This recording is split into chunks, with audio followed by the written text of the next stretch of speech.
حسین ابن علی یا حسین ابن علی یا حسین ابن علی.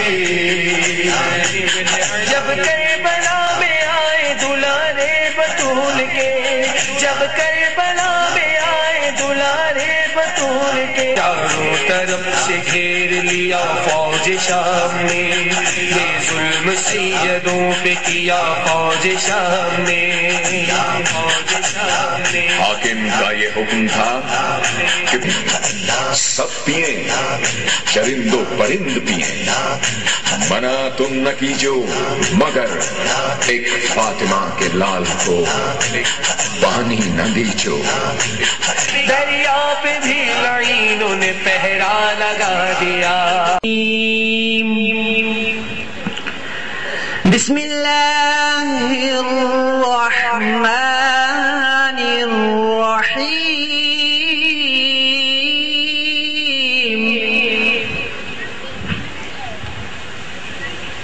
ومن الناس من يتخذ من دون الله أندادا من دون الله أندادا يحبونهم كحب الله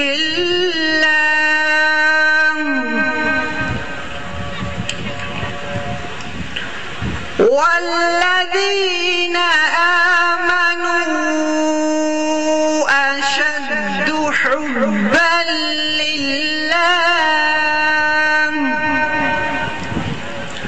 ولو يرى الذين ظلموا إذ يرون العذاب أن القوة لله أن القوة لله جميعا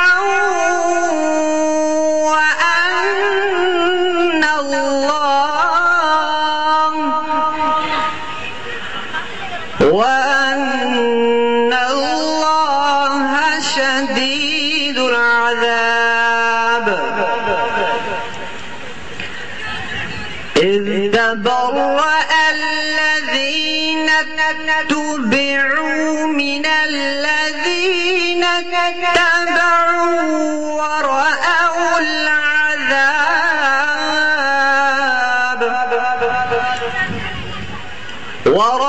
العذاب وتقطعت بهم الأسباب.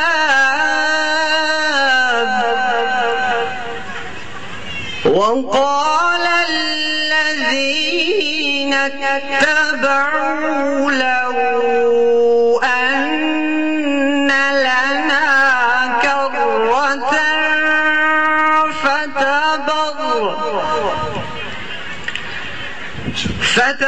فنتبرأ منهم كما تبرأوا منا كذلك يريهم الله أعمالهم حسرات عليهم وما هم بخارجين من النار. صدق الله العظيم. صلوات پڑھو محمد والے محمد.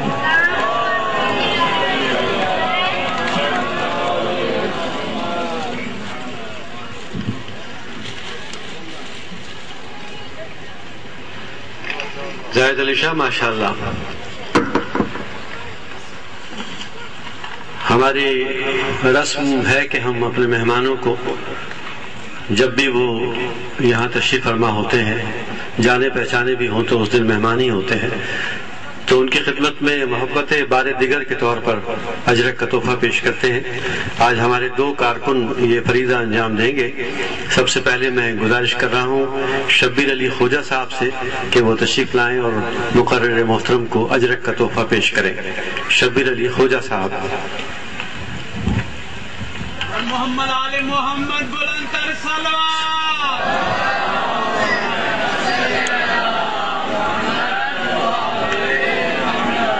بار دیگر صلوات۔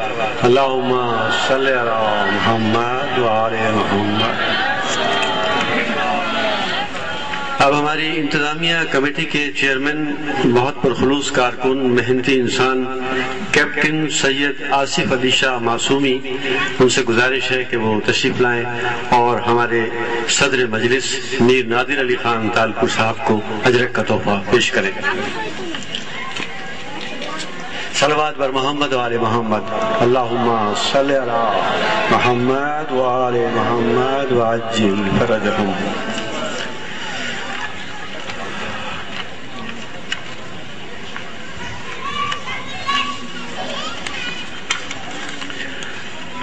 کل اس خمسہ کی آخری نشست ہوگی اور انشاءاللہ کل تشریف لائیں گے حجت الاسلام والمسلمین قبلہ آیت اللہ سید ابو الفضل بہاؤالدینی صاحب اور فہم اسلام کے موضوع پر گفتگو فرمائیں گے۔ اب ہم اپنے معزز مقرر جو ہیں اور مہمان خصوصی ان کو اجرک پیش کر چکے ہیں۔ ہر چیز اپنے اختتام کی طرف رواں ہے، یہ نظام کائنات ہے، مادہ صورتیں تبدیل کرتا رہتا ہے، عمارتیں تعمیر ہوتی رہتی ہیں، کاوشیں جاری رہتی ہیں۔ گفتگو تمہیدی اور عرفان مہمانان گرامی حاصل کرنے کے لیے رجوع کرتے ہیں حجت الاسلام والمسلمین آغا حیدر علی جوادی کی طرف کہ وہ تشریف لائیں اور اپنے خیالات سے مستفید فرمائیں۔ صلوات بر محمد و آل محمد۔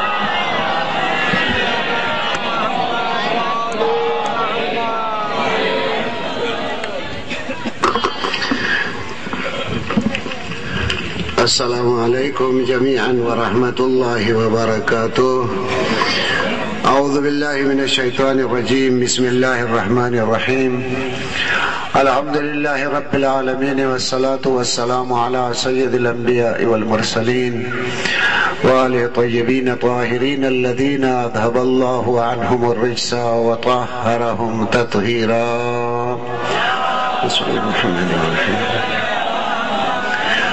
اما بعد، برادران ایمانی، ماہ مبارک رمضان بہت بابرکت مہینہ،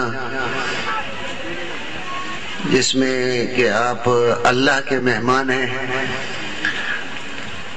اور ضروری ہے کہ جب کسی کا مہمان ہوتا ہے تو میزبان اپنی توانائی کے مطابق اپنے مہمان کی تواضع بھی کرتا ہے۔ یقیناً آپ کسی کے پاس مہمان بن کے جائیں گے تو وہ غریب ہوگا تو اس کا دسترخوان ایسا ہی ہوگا، امیر ہوئے گا تو اس کا دسترخوان ویسا ہی ہوگا۔ لیکن جب پروردگار عالم کی بارگاہ میں آپ حاضر ہوں گے، وہ ایسی ذات ہے کہ جس کو محبت تم سے شاید اپنی تم سے بھی زیادہ تمہارے ساتھ محبت ہے۔ تمہارے ماں باپ کو اتنی محبت تم سے نہیں ہے جتنی اس ذات کی تم سے محبت ہے۔ اور جب تم اس کے دسترخوان پہ جاتے ہو تو وہ اس کے دسترخوان پہ اور نہیں بلکہ اپنا رنگ تم میں بھرنا چاہے گا۔ پروردگار عالم یہ چاہتا ہے کہ وہ رنگ جو میرا رنگ ہے وہ تم میں رنگ آ جائے، وہ فضائل، وہ کمالات، ان کا شمع تم سے ظاہر ہو جائے۔ اور جہاں بھی اس کا شمع ظاہر ہوتا ہے پھر اس کی طرف سے ایک اپنے بندے کو ولایت تصویب ہوتی ہے، اور جب وہ ولایت تفویض ہوتی ہے تو پھر جتنا بھی اس کے رنگ میں رنگ لیا جاتا ہے تو وہ اتنا ولی بنتا جاتا ہے۔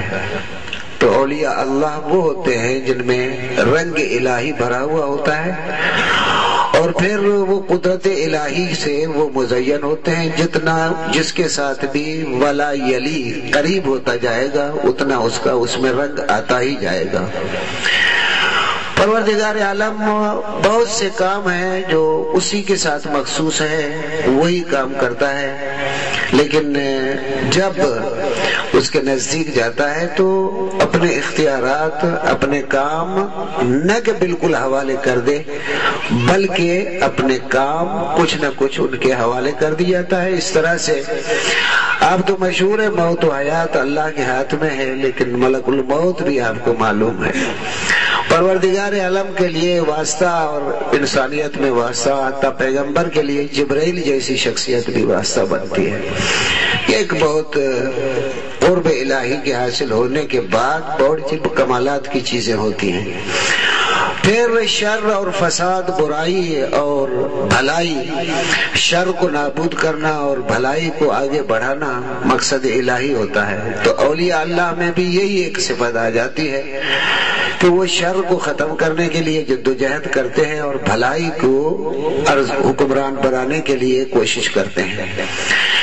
پھر کس مقام پہ کس چیز پہ چلتے ہیں، حتیٰ ان کے وہ چھوٹے سے پوائنٹ سے لے کے بہت سے اونچے پوائنٹ تک وہ انسان پروردگار عالم کا جو محبوب ہے وہ خدا یہ چاہتا ہے کہ یہ میرا بندہ کسی میدان میں ذلیل نہ ہو، ہر جگہ باعظمت رہے.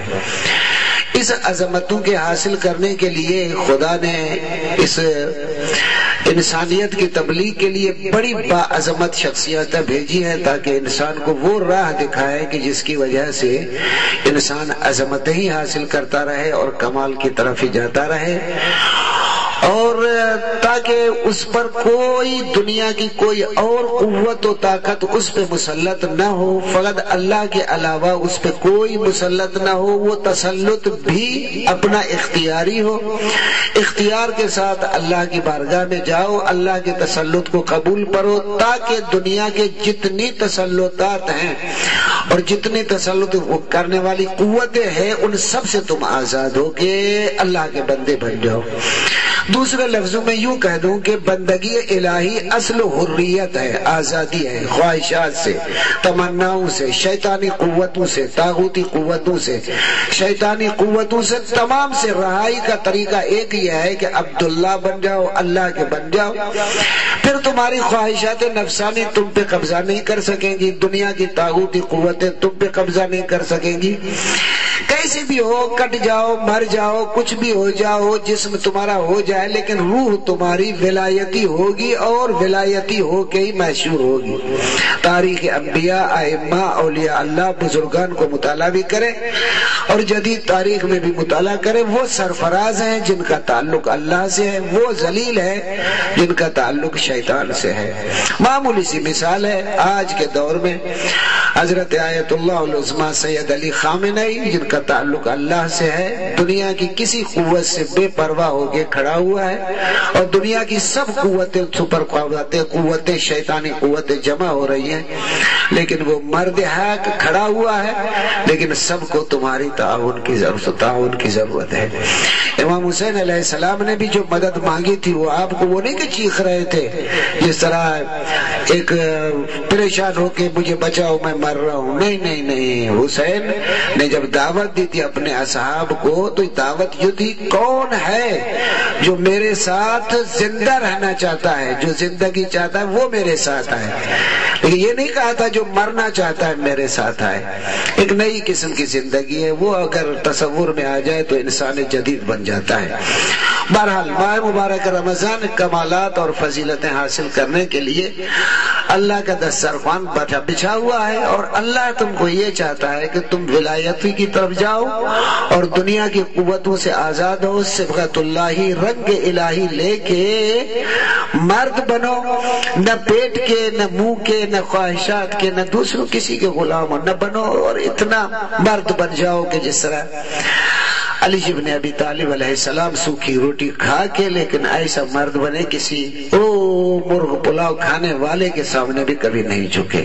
ایک رنگ ہے جس کے لیے تفسیریں چاہیے، میں نہیں چاہتا. تو ماہ مبارک رمضان اس قسم کی تربیت کا مہینہ ہے.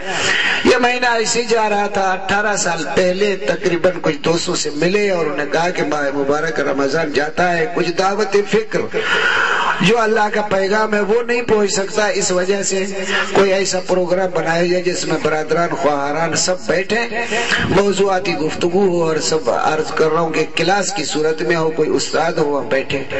تو یہ اس وقت سے لے کے یہ مرکز تحقیقات تبلیغ ایسا بھی کہ اگرچہ اس کو قائم ہوئے کافی سال اور پہلے ہوئے ہیں، لیکن یہ پروگرام 1818واں ہے جو ہم اس پروگرام کو عرض کر رہا ہوں چلا رہے ہیں. یہ پروگرام کو نور آپ لوگوں کا برادران و خواہران کا وجود ہے، اور ساتھ میں ہمارے جو زحمت کش اس مدرسے کے استاد و طلباء ہیں وہ ہے، اور ساتھ میں ہمارے جو کارکن ہیں جو زحمتیں کرتے ہیں، انہیں بعض تنظیمیں برادران اصغریہ، برادران امامیہ، وہ بھی زحمتیں کرتے ہیں، ان کی زحمتیں شامل ہیں.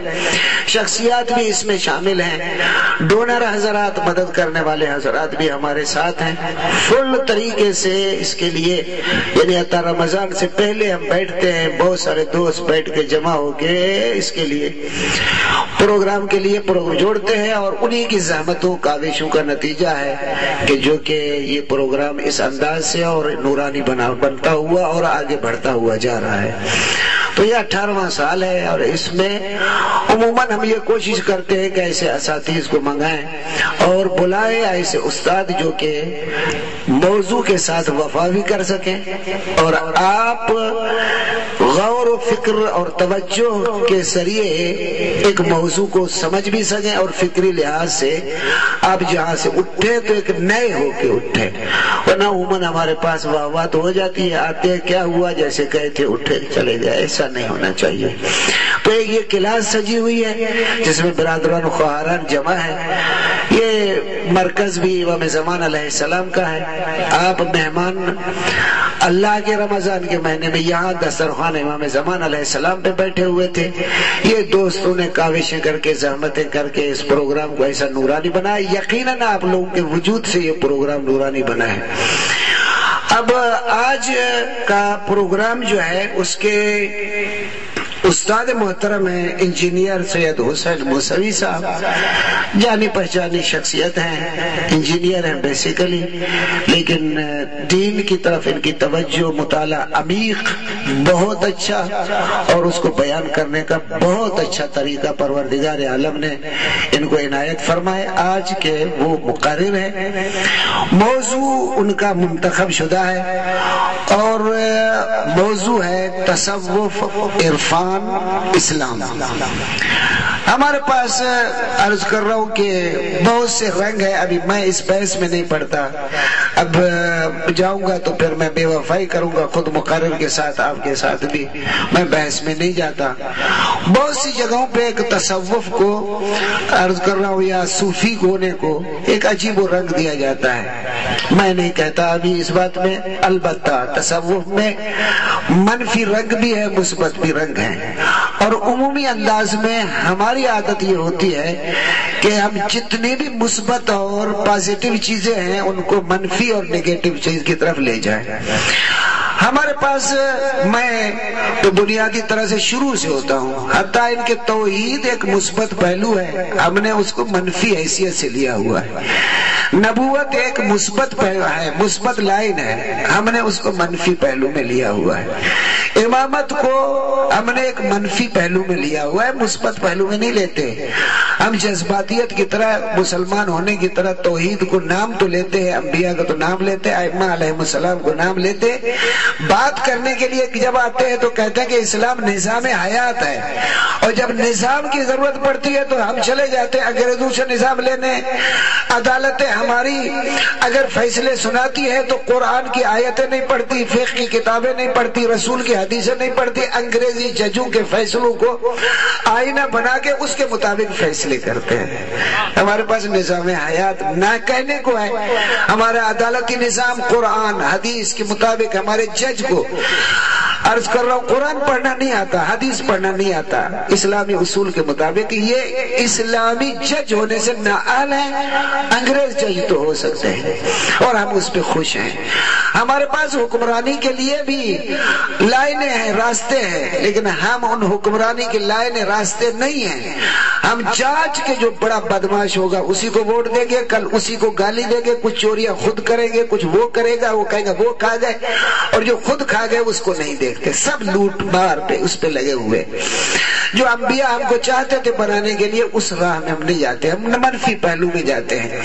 امامت کو علی کو اس انداز سے مانتے ہیں کہ جو بھی کرے، ابھی دردناک مسائل ہے، علی ابن ابی طالب علیہ السلام جیسی شخصیت ہمارے پاس پھنس گئی ہے، اور اللہ جیسی ہستی بھی ہمارے پاس پھنس گئی ہے۔ ہم جب رشوت لیتے ہیں اس کو کہتے ہیں فضل ربی، چوری پہ چاہتے ہیں کہ مولا مدد کر دو، ارے نشہ استعمال کرتے ہیں یا علی مدد کرتے، یہ کیا یا علی کیا یار چرس بھنگ شراب بدماشی شیطنت، یا علی آ کے پھنسا ہے یا علی مدد کرے گا، اور باتیں کرو کوئی مثبت پہلو تو کہو وہاں بھی ہے یہ ہے، ہم تو مولا ہی ہے، اصل پتہ نہیں کیا ہے، اور ہمارے پاس رنگ ایسا بنا ہوا ہے۔ بہت ایک مرتبہ جشن ولادت مولا علی علیہ السلام ہوا تھا، تو میں نے کہا تھا جشن نہیں بناؤ، علی کے مصائب پڑھو کہ علی جیسی شخصیت ہم میں پھنسی ہوئی ہے جو اس کو پہچانتے نہیں، فقط نعرے لگاتے ہیں، یہ ہے ہمارے پاس۔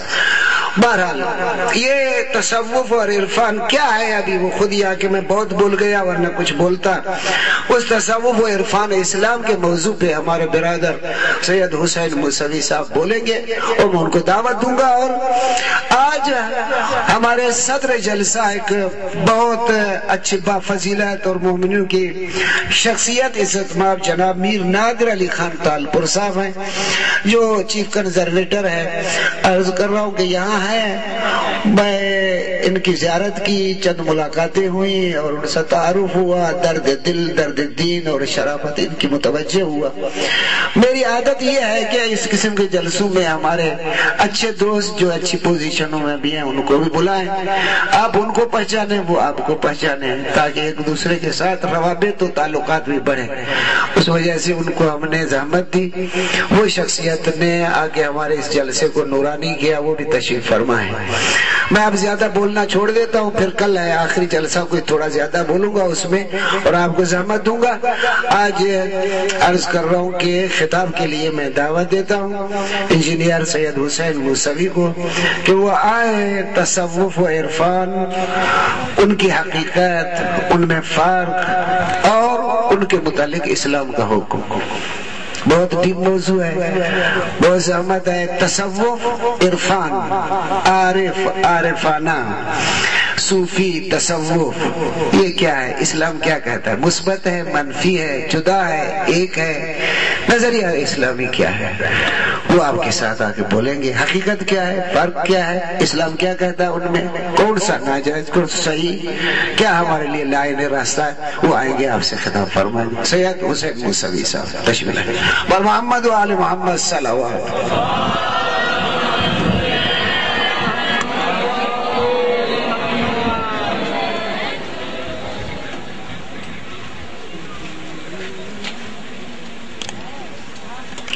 اعوذ باللہ من الشیطان الرجیم، بسم اللہ الرحمن الرحیم، الحمدللہ الصلاة والسلام علی رسول اللہ وآلہ آل اللہ ولعنت اللہ علی اعدائہ اعداء اللہ من الآن الى یوم لقاء اللہ۔ اما بعد، قال اللہ الحکیم فی قرآن العظیم، بسم اللہ الرحمن الرحیم، ان الدین عند اللہ الاسلام۔ ایک دفعہ مل کے صلوات پڑھیں محمد۔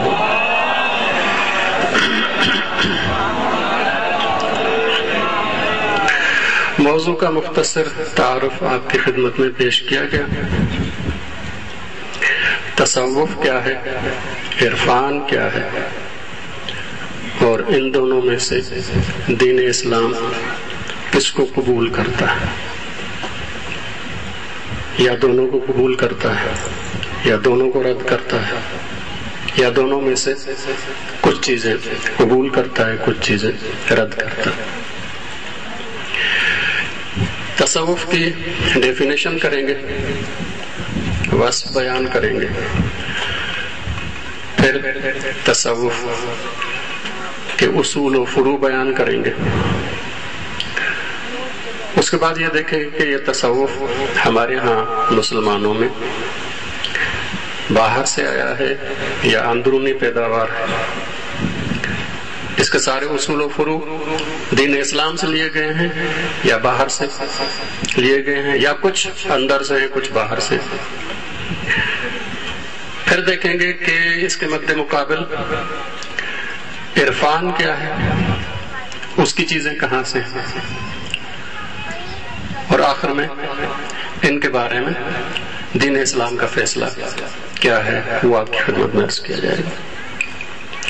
اس سے پہلے کہ یہ ساری باتیں ہم شروع کریں، موضوع کو ذہن میں بٹھانے کے لیے اور ذہن کو واضح کرنے کے لیے سب سے پہلے یہ بیان کرتے ہیں کہ عالم اسلام میں جو فرقے بنے ہیں، مختلف فرقے، وہ کس کس بنیاد پہ بنے ہیں، تاکہ وہاں پہ ہمیں جو ہے وہ تصوف کہاں پہ فعال کرتا ہے، تصوف کہاں پہ ہے، وہ ہمیں سمجھ میں آ جائے کہ تصوف عقیدتی کوئی فرقہ ہے، کوئی فقہی فرقہ ہے، کوئی سیاسی فرقہ ہے، یا کوئی اور چیز ہے۔ عالم اسلام میں سب سے پہلے جو گروہ بندی ہوئی ہے وہ امامت اور خلافت کی بنیاد پہ ہوئی ہے، جس کو ہم اسلام کی سیاسی بنیاد بھی کہہ سکتے ہیں۔ فوراً بعد وفات رسول یہ اختلاف ہوا کہ خلیفہ اور امام خدا کی طرف سے معین ہو یا عوام کی طرف سے، تو ایک گروہ اس طرف گیا، ایک گروہ اس طرف گیا۔ جس نے کہا کہ خدا کی طرف سے معین ہو اس کو شیعہ کہتے ہیں، جس نے کہا کہ عوام کی طرف سے معین ہو اس کو اہل سنت کہتے ہیں۔ یہ تقسیم سیاسی تقسیم ہے، اسلام کی خلافت اور امامت کی بنیاد پر سیاسی تقسیم ہے۔ پھر حالات آگے بڑھے اور تیسری خلافت آئی اور حالات اسلامی ممالک کے خراب ہونا شروع ہوئے اور حضرت عثمان کو قتل کر دیا گیا۔ پھر حضرت علی علیہ السلام اقتدار پہ آئے، جنگ جمل، صفین، نہروان، یہ ساری جنگیں آپس میں مسلمانوں میں لڑی گئیں۔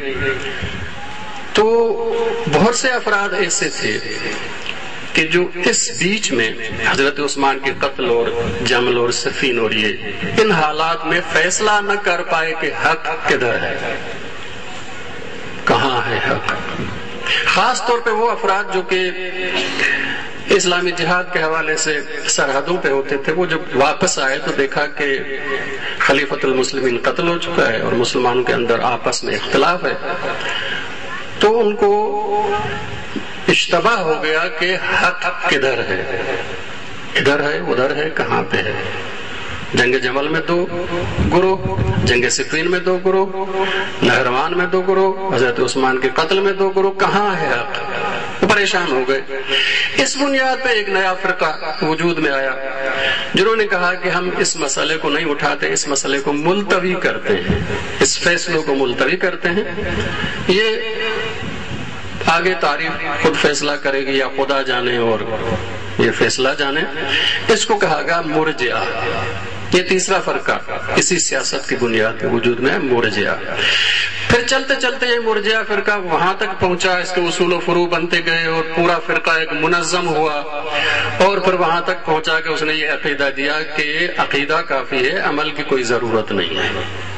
یہ جو عموماً ہمارے پاس آج کل صورتحال ہے نا، یہ وہیں سے ہے۔ آج کل مرجئہ کہلانے والا کوئی نہیں ہے، لیکن فکر باقی ہے وہی۔ یہ تیسرا فرقہ وجود میں آیا۔ چوتھا فرقہ پھر آگے جب جنگ صفین ہوئی تو ایک موقع وہ آیا کہ نیزوں پر قرآن مجید بلند کیا گیا، اور پھر جو ہے امیر المومنین کا لشکر جو ہے 2 حصوں میں تقسیم ہو گیا، ایک خارجی وجود میں آیا۔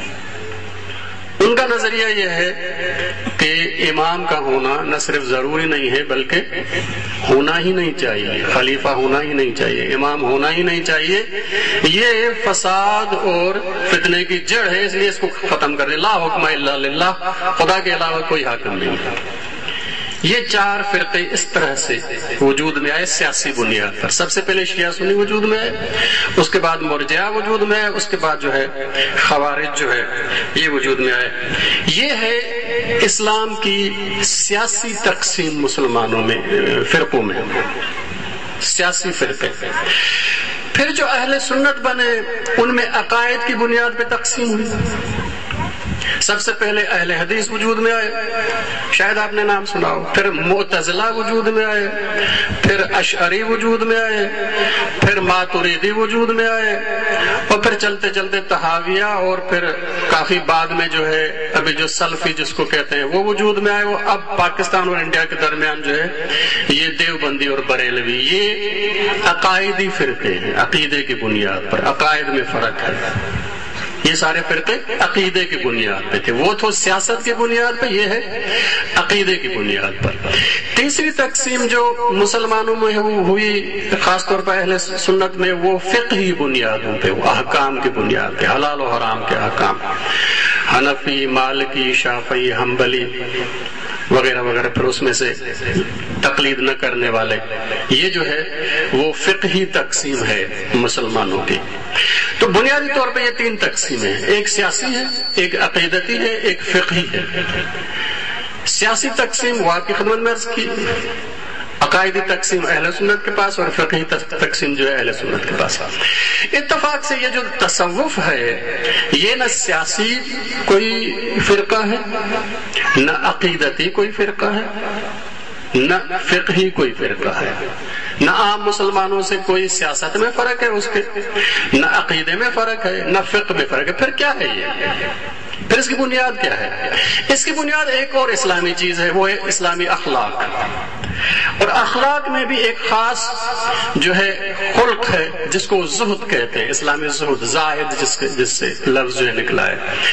تو زہد کی ایک خاص ڈیفینیشن ہے، ایک خاص وصف ہے جس کی بنیاد پہ یہ تصوف باقی فرقوں سے جدا ہوتا ہے. نہ سیاسی بنیاد پہ، نہ عقیدتی بنیاد پہ، نہ فقہی بنیاد پہ. یہ ایک تصوف جو ہے وہ ایک اخلاقی بنیاد پہ فرقہ ہے جو کہ عام مسلمانوں سے زہد کی بنیاد پہ علیحدہ ہوتا ہے. اس لیے آپ نے دیکھا ہوگا کہ ہو سکتا ہے شیعہ ہو لیکن صوفی بھی ہو سکتا ہے، سنی ہو صوفی بھی ہو سکتا ہے، مرجعہ ہو صوفی بھی ہو سکتا ہے، خارجی ہو صوفی بھی ہو سکتا ہے. اسی طرح سے عقائدی ہو سکتا ہے کہ اہل حدیث ہو اور صوفی ہو سکتا ہے کہ اشعری ہو اور صوفی ہو، معتزلہ اور صوفی ہو، سلفی ہو صوفی ہو، حنبلی ہو صوفی ہو، فقہی لحاظ سے حنفی ہو صوفی ہو. ان میں کوئی تقسیم نہیں ہے. اس کا مطلب یہ کہ تصوف نے ہر فرقے سے اپنے اپنے پیروکار لیے ہیں، شیعہ سے بھی، سنی سے بھی، اور مرجعہ سے بھی، اور خوارج سے بھی، اور اسی طرح عقائد میں بھی جتنے فرقے ہیں ان میں سے بھی سب سے اپنے مرید لیے ہیں. اسی طرح سے جو فقہی فرقے ہیں ان میں سے بھی سب سے مرید لیے ہیں.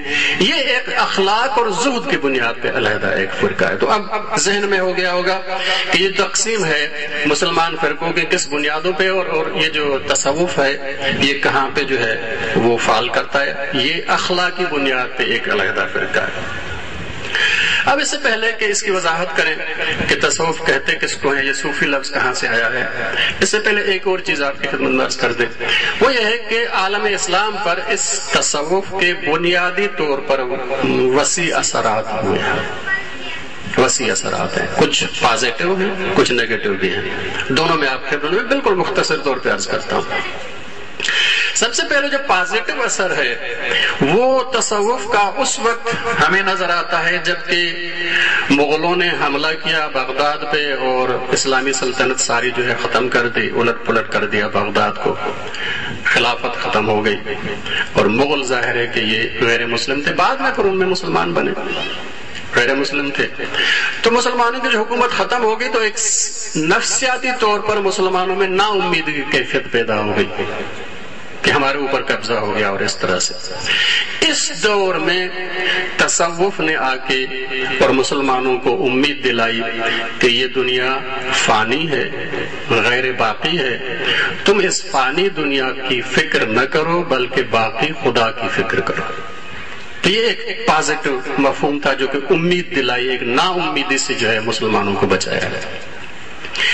اسی طرح سے ایک اور جو اثر ہے اس تصوف کا وہ یہ ہے کہ بہت سے ایسے ممالک ہیں جہاں پہ یہ اسلام جو ہے وہ تصوف کے ذریعے سے پہنچا ہے۔ خاص طور پر یہ ہمارا جو ہندوستان، پاکستان بر صغیر ہے، یا پیچھے چلے جائیں تو ادھر جو ہے وہ ملائیشیا، انڈونیشیا وغیرہ وغیرہ، وہاں تک اسلام جو ہے تصوف اور صوفیوں کے ذریعے سے پہنچا۔ اس طرح سے پھر اگر آپ جو ہے وہ افریقہ کی طرف چلے جائیں تو وہاں پہ بھی بہت سے ممالک ہیں، مراکش اور ادھر، جہاں پہ جو ہے وہ اسلام تصوف کے ذریعے سے پہنچا ہے۔ تو یہ ایک پازیٹو اثرات ہیں دو بڑے، ایک اسلام کے پھیلانے میں، ایک یہ کہ مغلوں کے حملے میں جب نا امید امت مسلمہ پہ ایک چھا گئی تھی تو اس کو امید کی کرن ایک جو ہے دکھائی ہے۔ اسی طرح سے پھر ہم دیکھتے ہیں کہ اس کے منفی اثرات بھی ہیں، اور منفی اثرات وہ ہیں کہ جو تصوف نے اپنی نئی نئی چیزیں جو ہے ایجاد کی تھیں، جس میں جو ہے مثلا جو ہے مسجد کے مقابلے میں خانقاہ بنانا، یہ ایک منفی اثر ہے جو مسلمانوں کے درمیان ہوا۔ پھر جو ہے وجد اور سماع کی محفل موسیقی اور اس طرح کی جو ہے محفلیں کرنا، شتہیات اور طامات آگے آپ کی خدمت میں عرض کروں گا یہ کیا چیزیں ہیں۔ اس طرح سے منفی اثرات بھی ہیں اور مثبت اثرات بھی ہیں عالم اسلام پہ۔ اب ہم آتے ہیں دیکھتے ہیں کہ یہ لفظ صوفی کہاں سے آیا۔ یہ لفظ صوفی مسلمانوں میں کہا جاتا ہے، بہت سے اس کے حوالے سے نظریات ہیں۔ ایک تو پہلا نظریہ یہ ہے کہ جی لفظ صوفی وہاں سے بنا ہے، رسول اکرم صلی اللہ علیہ وآلہ وسلم نے صلی اللہ محمد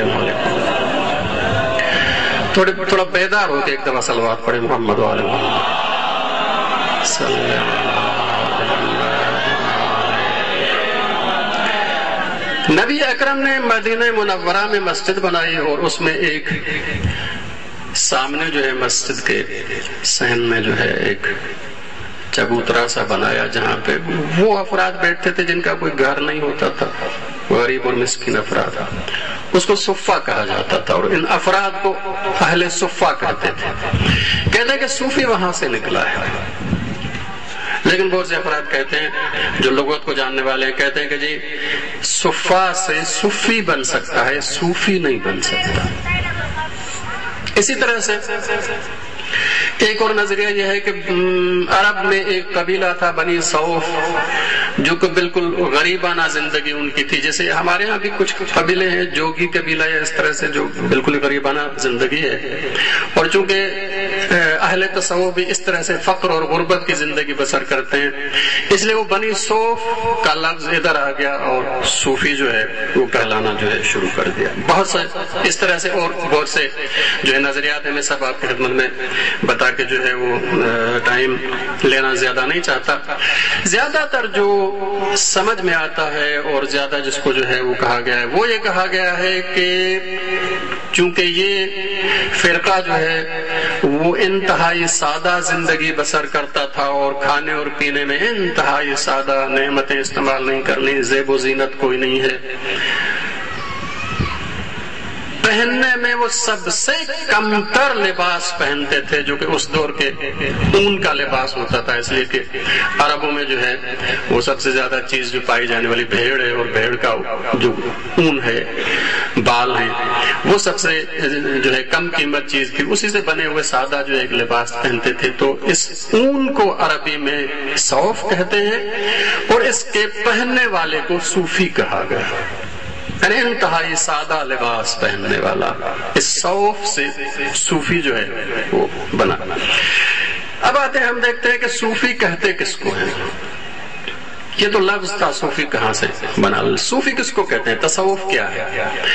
تو اس کی بھی مختلف ڈیفینیشنیں کی گئی ہیں۔ جو ایک آسان اور سمجھ میں آنے والی بات ہے وہ آپ کی خدمت میں عرض کرنا چاہتا ہوں، وہ یہ ہے کہ کہتے ہیں کہ دنیا کو ترک کر کے، دنیا کی زینتیں نعمتیں سب ترک کر کے، چھوڑ کر خدا کے ساتھ ہو جانا، اس کو تصوف کہتے ہیں۔ دنیا کی زینتیں چھوڑ دیں، نعمتیں استعمال نہ کریں، نہ کھانے میں، نہ پینے میں، نہ رہنے میں، نہ گھر، نہ گھاٹ، نہ کمانا، کچھ نہیں، ساری دنیا کو ترک کر دیں، دنیا کی ہر چیز ترک کر دیں، انتہائی جو ضروری ہو بس اسی پہ گزارا کریں اور اپنے آپ کو عبادت کے لیے وقف کر دیں، اس کو کہتے ہیں تصوف۔ ترک دنیا ایک چیز اور پھر جو ہے وہ خدا کی عبادت دوسری طرف، عبادت یہ جو ہے وہ تصوف کی بنیاد ہے، اس کو کہا جاتا ہے۔ میں ایک یا دو ڈیفینیشن آپ کی خدمت میں عرض کرنا چاہتا ہوں۔ ایک جو ہے جنید بغدادی، ایک مشہور جو ہے اس میدان کے فرد گزرے ہیں، وہ کہتے ہیں کہ ہر چیز کو چھوڑ کر خدا کا ہو جانا، اس کو تصوف کہتے ہیں۔ ہر چیز کو چھوڑ کر خدا کا ہو جانا، وہ خاص طور پہ دنیا کو چھوڑ کر جو ہے۔ پھر وہ کہتے ہیں کہ اگر انسان ایسا ہو جاتا ہے تو اس کی مثال جو ہے ایک درخت اور پاکیزہ زمین کی ہو جاتی ہے جس پر لوگ چلتے ہیں، اور اس کی مثال جو ہے ایک بادل کی ہوتی ہے جو ہر چیز پہ برستا ہے، اور اس کی مثال بارش کی ہے جو قطرہ قطرہ ہر چیز پہ جو ہے اپنا فیض جو ہے وہ دیتی ہے۔ سفیان ثوری ایک اور اسی دور کے جو ہے وہ اس میدان کے شخصیت گزرے ہیں، وہ کہتے ہیں کہ صوفی کی علامت یہ ہے کہ فقر میں، جب فقر ہو کچھ بھی نہ ہو، فقر میں سکون، دنیا کی کوئی چیز نہیں ہے اس کے بعد لیکن پھر بھی پرسکون ہے، سکون، اور اگر کچھ ہے تو بخشش، یہ تصوف ہے۔ کچھ نہ ہو تو سکون ہے، کچھ ہو تو پھر بخش دینا دوسروں کو، اس کا نام جو ہے تصوف ہے۔ تو بنیادی طور پہ وہی ہے جو میں نے آپ کی خدمت میں بغیر جو ہے وہ جس کو کہتے ہیں کہ الفاظ کے پھیر بدل کے آپ کی خدمت میں کیا، ترک دنیا اور پھر خدا کی عبادت اختیار کرنا، اس کو کہا گیا ہے۔ اب آتے ہیں ان کے اصول و فروع دیکھتے ہیں، کیا انہوں نے اپنے اصول بنائے، کیا انہوں نے اپنے فروع بنائے، اور پھر دیکھتے ہیں کہ ان میں سے کتنی چیزیں ہیں جن کو ہم قبول کر سکتے ہیں اور کتنی چیزیں ہیں کہ جو ہمارے قبول نہیں ہو سکتے۔ ایک دفعہ صلوات پڑھیں محمد و آل محمد۔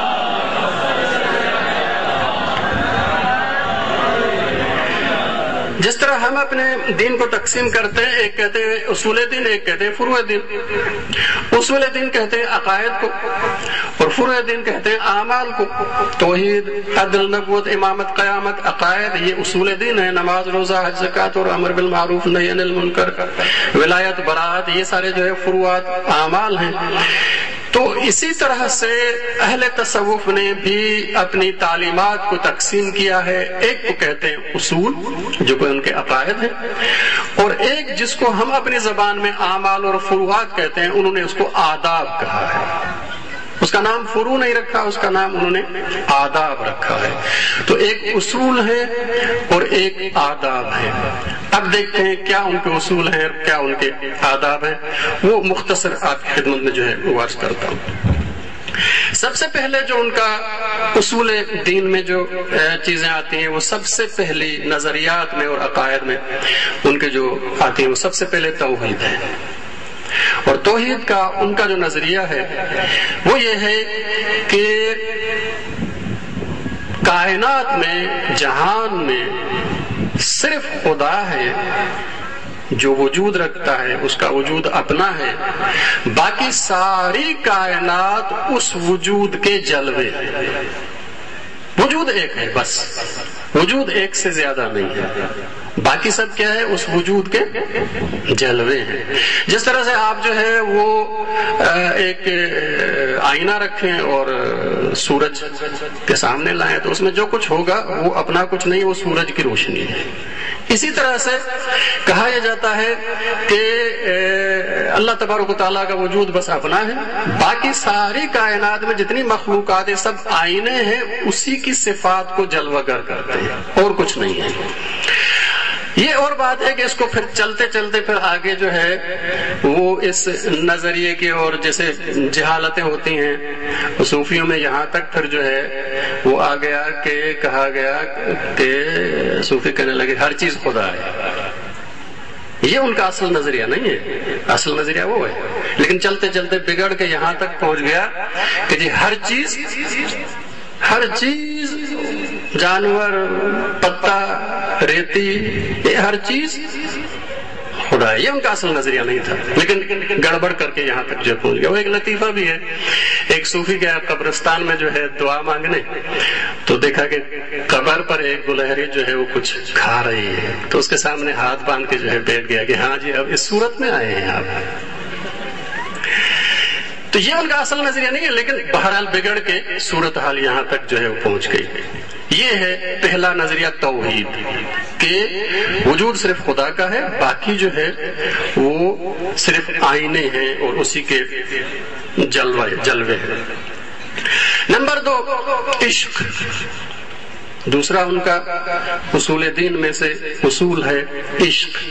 اس کا مطلب یہ ہے کہ انسان کو خدا نے خلق کیا ہے خدا تک پہنچنے کے لیے، اور کہتے ہیں کہ وہ چیز جو انسان کو حرکت میں لاتی ہے خدا کی طرف، وہ عشق الہی ہے. اگر انسان کے پاس عشق اور محبت نہیں ہوگی تو خدا کی طرف سفر نہیں کرے گا. عشق ہے جو اس کو حرکت میں لاتا ہے. جیسے ایک کار میں پیٹرول ڈالیں تو چلتا ہے، پیٹرول نہ ہو تو نہیں چلتی. اسی طرح سے انسان کا وجود جو ہے عشق الہی سے چلتا ہے اور خدا کی طرف جو ہے جاتا ہے. اس کو ایک جو ہے وہ کہتے ہیں عشق الہی. یہ دوسری ان کی جو ہے دوسرا ان کا جو ہے دوسرا اصول ہے. تیسرا اصول جو ہے ان کا فنا ہے. آپ نے سنا ہوگا فنا فی اللہ، اور پھر چلتے چلتے باقی باللہ، اور پتہ نہیں کیا کیا الفاظ اصطلاحیں ہیں. فنا کا مطلب کیا ہے؟ فنا کا مطلب یہ ہے کہ انسان اپنے اندر سے غیر الہی تمام صفات نکال دے، جتنی غیر الہی صفتیں سب نکال دے اپنے اندر سے، اور اپنے اندر الہی صفات جمع کر لے. تو یہ انسان فنا کے مقام پہ پہنچ گیا.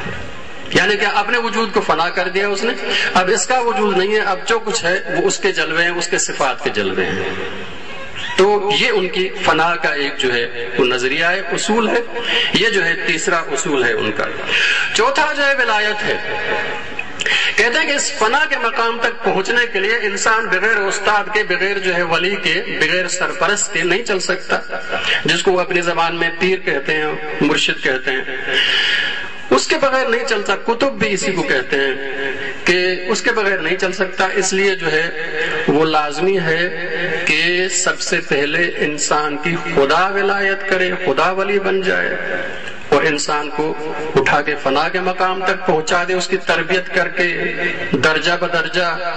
اور اب وہ انسان جو کہ خدا کی ولایت میں آ کے اس فنا کے مقام تک پہنچ چکا ہے، اب یہ خود جو ہے اللہ کی صفت ولایت کا مظہر بن گیا ہے.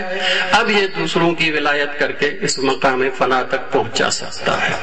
اس کو کہتے ہیں ولایت. یہ ان کا چوتھا جو ہے اصول ہے.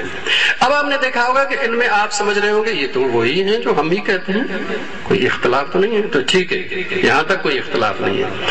اب جو پانچواں ان کا اصول آتا ہے، یہاں سے جو ہے وہ جدا ہوتے ہیں. ان میں سے تصوف کے اکثر فرقے اس اصول کو مانتے ہیں، اور وہ اصول یہ ہے کہ کہتے ہیں شریعت اور طریقت. پھر آگے بھی اس کے میں صرف یہیں تک رکھنا چاہتا ہوں، شریعت اور طریقت. یہ کیا مطلب ہے؟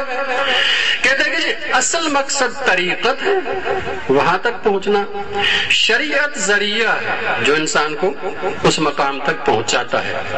پھر اکثر فرقے جو ہے وہ تصوف کے کہتے ہیں کہ جب انسان شاگرد بنتا ہے اس میدان میں، یعنی مرید بنتا ہے، تو پھر اس کو شریعت پہ چلنا چاہیے. لیکن جب مقام طریقت تک پہنچ گیا تو اب شریعت اس سے معاف ہو گئی. اس کی مثال کیا ہے؟ مثال یہ کہ آپ نے سیڑھی رکھی اور چھت پہ پہنچ گئے. اب جب چھت پہ پہنچ گئے تو اب سیڑھی کی ضرورت نہیں ہے، اب آپ وہاں پہ چل سکتے ہیں. اس لیے جب انسان ولایت کے مقام تک پہنچ جاتا ہے، فنا کے مقام تک پہنچ جاتا ہے، تو حلال و حرام کوئی چیز نہیں رہتی، سب ٹھیک ہے. یہ حلال و حرام شریعت صرف ظاہر ہے، اور ظاہر کس بنیاد کس کے اوپر ہے؟ وہ جو ابھی ابتدائی سلسلہ چل رہا ہے، وہ جو شاگرد ہے، ابھی جو مرید ہے. اور اگر فنا کے مقام تک پہنچ گیا، ولایت کے مقام تک پہنچ گیا، اب اس کو کسی شریعت کی ضرورت نہیں ہے. اب یہ طریقت کے مقام پہ پہنچ گیا ہے، اب شریعت اس سے معاف ہو جاتی ہے. اب حلال و حرام کوئی چیز اس کے لیے نہیں رہتی، نہ نکاح نہ زنا، کوئی چیز، کوئی ان میں فرق نہیں ہے. کسی جانور کا گوشت حلال ہے حرام ہے، اس کے لیے کوئی فرق نہیں پڑتا. یہ سارے ابتدائی سے، یہاں سے پھر جو ہے گڑبڑ جو ہے وہ شروع ہو جاتی ہے. اچھا جی، اس کے بعد یہ 5 میں نے آپ کی خدمت میں عرض کر دیے کہ ان کے اصول ہیں، 5 اصول ہیں جو ان کے عقائد ہیں. اب آتے ہیں ان کے آداب پر، جس کو ہم اپنی زبان میں فروع دین بھی کہہ سکتے ہیں، لیکن انہوں نے اس کا نام آداب رکھا ہے. یہ آداب کیا ہے؟ سب سے پہلے ہے ریاضت. ریاضت کا مطلب کیا ہے؟ ریاضت کا مطلب وہی ہے کہ دنیا کو چھوڑ کر اور خدا کی عبدیت اختیار کرنا، یعنی جیسے زینتیں چھوڑ دینا، نعمتیں چھوڑ دینا، کھانا انتہائی سادہ، پہننا انتہائی سادہ، حتیٰ کہ گھر بھی نہ بسائیں تو اچھا ہے، شادی نہ کریں تو اچھا ہے. اسی طرح سے دنیا کو ترک کریں، کمائیں نہیں، کوئی دھندا نہیں، بس خدا کی طرف. ایک صوفی کا قصہ میں نے سنا، پڑھا تھا. وہ کہتے ہیں کہ ایک دفعہ میں جا رہا تھا، پہلے جو ہے وہ جس کو کہتے ہیں کہ ایک تاجر تھا، بعد میں صوفی بنا. کہا کہ سفر پہ جا رہے تھے تو ایک جگہ جا کے پڑاؤ کیا، وہاں پہ جو ہے وہ بیٹھ گئے تو میں نے دیکھا کہ ایک جو ہے درخت کے نیچے چڑیا بیٹھی ہوئی ہے، اور اتفاق سے اندھی بھی ہے اور لولی بھی ہے، لنگڑی بھی ہے. میں نے کہا پتہ نہیں اس کو رزق کیسے ملتا ہوگا. تو تھوڑی دیر کے بعد جو ہے وہ دیکھا کہ ایک اور چڑیا آئی جس کے چونچ میں دانا تھا، وہ اس کے قریب بیٹھ گئی، اتفاق سے اس کے چونچ سے گر گیا اور اس نے اٹھا لیا، دوسری نے اٹھا لیا. تو میں نے کہا کہ یہ شاید خدا جو ہے مجھے سبق دینا چاہتا ہے کہ تم جو ہے تجارت کے لیے جا رہے ہو، تو وہ خدا جو اس لولی اور اندھی جو ہے وہ چڑیا کو اس طرح سے رزق پہنچا سکتا ہے، تمہیں نہیں پہنچا سکتا. تو اس لیے گھر پہ بیٹھ جاؤ اور یہ کمانا اور تجارت چھوڑ دو. بعد میں کسی نے اس سے کہا تھا کہ تم نے 2 چڑیائیں دیکھی، ایک لولی لنگڑی اندھی اور ایک وہ چلتی ہوئی جو دانا لائی تھی، تو تم اس لولی لنگڑی جیسا کیوں بننا چاہتے ہو؟ اس جیسا کیوں نہیں بننا چاہتے کہ جو آ کے دوسروں کو بھی کھلاتی ہے؟ لیکن بہرحال یہ ہے تصور، دنیا چھوڑ دیں، کھانا پینا انتہائی سادہ، بس کمانا نہیں ہے. یہ جو ہے وہ اللہ نے ہمیں خلق کیا ہے، وما خلقت الجن والانس الا لیعبدون، عبادت کے لیے خلق کیا ہے. یہ تجارت اور کمانے اور اس کے لیے خلق نہیں کیا، اللہ رزق خود دے گا. تو یہاں سے ایک ریاضت شروع ہوتی ہے. ریاضت کا مطلب کیا ہے؟ دنیا ترک کر دیں، نعمتیں نہیں ہیں، کوئی آسانیاں نہیں ہیں، حتیٰ کہ پھر چلتے چلتے جو ہے وہ تصوف میں ایسے سلسلے بھی بنے جس کو ملامتی فرقے کہتے ہیں. ملامتی کا کیا مطلب ہے؟ ملامتی کا مطلب یہ ہے کہ نہ صرف یہ کہ اپنے لیے کچھ کریں نہیں، بلکہ اپنے نفس کو جو ہے بے عزت کریں، تکلیف دیں، اس کو ملامت کریں. اور اس طرح چلتے چلتے کچھ ایسے فرقے بھی بنے کہ جو اپنے گلے میں جو ہے وہ جوتیوں کے ہار پہنتے ہیں کہ اپنے نفس کو ہم خراب کر رہے ہیں، اس کو جو ہے جس کو کہتے ہیں کہ ذلیل کر رہے ہیں تاکہ ہمیں جو ہے وہ عزت حاصل ہو. ایک صوفی کا قصہ میں نے پڑھا، وہ کہتا ہے کہ جی میں مسجد میں پڑھا رہتا تھا، بیمار ہو گیا، پھر جو ہے وہ زخم بھی ہو گئے، تو لوگوں نے اٹھا کر مجھے مسجد سے باہر پھینک دیا. جب باہر پھینکا تو نفس نے مجھے بڑی ملامت کی. اس وقت مجھے بڑی خوشی ہوئی، اس وقت بڑی خوشی ہوئی مجھے کہ اس طرح سے لوگوں نے مجھے ملامت کر کے نکال دیا. ملامتی فرقے بھی اس طرح سے جو ہے وہ بنے. تو یہ پہلا ان کا اصول ہے ریاضت، یعنی عملی اصولوں میں سے پہلا دنیا چھوڑ دیں، ترک دنیا اور عبادت. پھر جو ہے دوسرا ان کا اصول ہے خانقاہ. خانقاہ کیا ہوتی ہے؟ یہ جو ان کا پیر یا مرشد یا جو بھی قطب ہوتا ہے اس کے رہنے کی جگہ بھی وہاں پہ ہوتی ہے، اور چلا کاٹنے وغیرہ وغیرہ ان کے جو ہے سما اور محفل جو بھی ہوتی ہیں ان کی جگہ اس کو جو ہے وہاں پہ صوفی جمع ہوتے ہیں، اور ذکر و فکر اور سما اور محفل اس طرح سے گرم ہوتی ہے. یہ اس کو کہتے ہیں جگہ کو خانقاہ. یہ جو ہے دوسرا جو ہے ان کا فروع ہے یا ادب ہے. تیسرا جو ان کا ادب ہے وہ خرقہ پوشی ہے. خرقہ کس کو کہتے ہیں؟ یہ ان کا ایک مخصوص لباس ہوتا تھا. آپ نے شاید کچھ ملنگوں کو دیکھا کہ ٹکڑے ٹکڑے مختلف رنگ کے جو ہے وہ ملا کے ٹوپی پہنتے ہیں، کبھی جو ہے وہ اس طرح سے جو ہے وہ لباس بھی پہنتے ہیں، ٹکڑے ٹکڑے ملا کے مختلف جو ہے رنگ کے. تو پھر ٹکڑوں کے لباس بنا کے پہننا، اس کو خرقہ کہتے ہیں۔ یہ کہتے ہیں کہ لازمی ہے صوفی کے لیے کہ جس پیر کا مرید بننا چاہتا ہے سب سے پہلے جو اس کے لیے علامت ہے وہ یہ ہے کہ خرقہ لے اپنے جو ہے مرشد سے۔ یہ سب سے پہلے جو ہے خرقہ ارادت ہوگا۔ جب مرشد دیکھتا ہے، جب جو ہے وہ قطب دیکھتا ہے کہ اس کے اندر جو ہے اللہ کی محبت ہے، تو پھر جو ہے اپنے شاگرد بناتا ہے، علامت کے طور پر خرقہ دیتا ہے اس طرح کی۔ اور پھر جو ہے جب وہ ولایت کے مقام تک پہنچ جاتا ہے شاگرد جو ہے وہ، تو پھر جو ہے مرشد ایک اور خرقہ دیتا ہے جس کو خرقہ تبرک کہتے ہیں۔ یہ دو ان کے پاس خرقے جو ہے وہ یہ ہیں۔